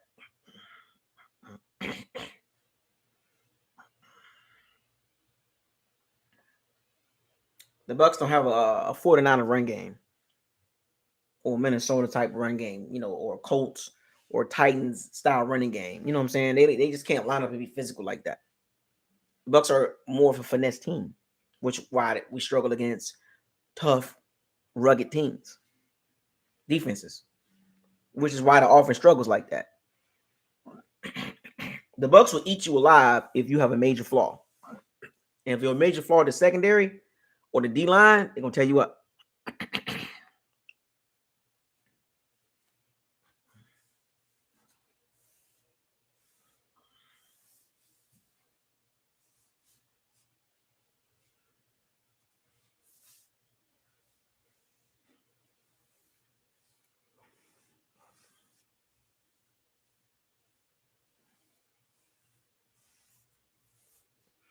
It's gonna be a bumpy ride, folks. I hope everybody ready for this. If things don't get better, I hope things get better. I wish the best for the Bucs, my team. And I want them to get better. I want them to get healthy. I'm glad it's happening now. But man, if this lingers on, no telling how this season gonna turn out. Because right now, the outlook as of right now, what's in front of us is like too much going on. And yes, all this stuff will be cleared up in the next couple of weeks, but this is a time for the team to build and get chemistry and camaraderie, and just every season is different. You know what I'm saying? No season is the same.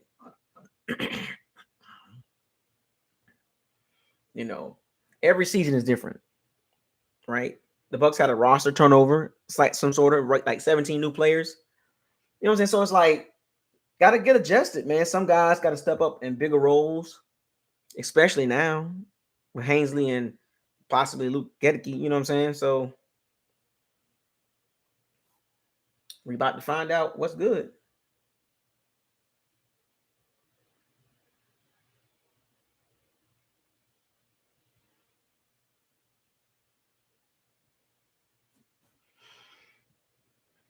Yeah, but we definitely need guard, man. Definitely guard. But anyway, shouts out to all the Pirates and Sea Bandits. Thank y'all for joining the live stream. Bucs lose to the Titans. Preseason game. The Bucs fall to 0-2. A lot of stuff going on behind the scenes with the Bucs, with the Brady and Jensen news. Injuries just keep coming. Everything looks bad right now, but there's some light at the end of the tunnel, folks. It's not all bad. We'll get over this, right? Nope. Dwayne Brown with the Jets. The Jets signed him because Mekhi Becton got hurt hurt his kneecap out for the season, so they signed Dwayne Brown. So we can't get Dwayne Brown. Jets signed him for 2 years, $22 million. So, yeah. Shouts out to all the Pirates and Sea Bandits. It's going to be all right, folks. Everybody take a deep breath. I know y'all didn't like this game. The whole week was ugly from top to bottom. In the organization, outside the organization, it was ugly. And as a fan base, we got to stick together. We got to stick together. Got to be optimistic. And I'm going to lead the charge. I'm going to do my part, keep everybody, at ease. And we got time to fix all this stuff. Got time for all this to play out. And, with the Jensen situation, the Brady situation, the injuries to our, star players, Mike Evans, Godwin's coming back, slowly coming back. Gage, he's ready. But, Christian Wars, Aaron Stinney, Ryan Jensen, Cam Gill, King O'Neal, on and on and on. You know what I'm saying? So everybody remain calm. Everything's going to be cool. Just be optimistic. That's the best thing I can do. And I got to do my job as a content creator for the Bucs. Everybody keep your head up, man. Everything ain't bad. Can't win them all. Preseason does mean something to me, from a team building perspective. And strap up, folks. This week it's about to be a little bumpy, especially at the beginning of the week. Monday, Tuesday, Wednesday time frame. The Brady situation, the Jensen situation. We're gonna hear something this week with both of those guys, hopefully. So, and that'll put everybody at ease. Once everybody find out what's going on with Jensen and Brady, Stenny, and get a clear understanding of what's going on with Tristian Wars. I think everybody be at ease. So, with that being said, subscribe to the channel, like the channel, share all the videos. Don't forget to hit notification bell icon to notify you on all new videos with this channel. With that being said, I want y'all to fire those cannons, seize the day, raise the flag, hashtag no risk, no biscuit, hashtag facts over feelings, hashtag bombs away, hashtag stay humble, hashtag what does your eyes tell you, hashtag probability versus possibility, hashtag don't get mad at me, hashtag trenches matter. They really do. Hashtag Super Bowl or bust. Still, right? And everybody calm down. We'll talk about this Monday. Y'all enjoy the rest of y'all weekend. BucosLocker out.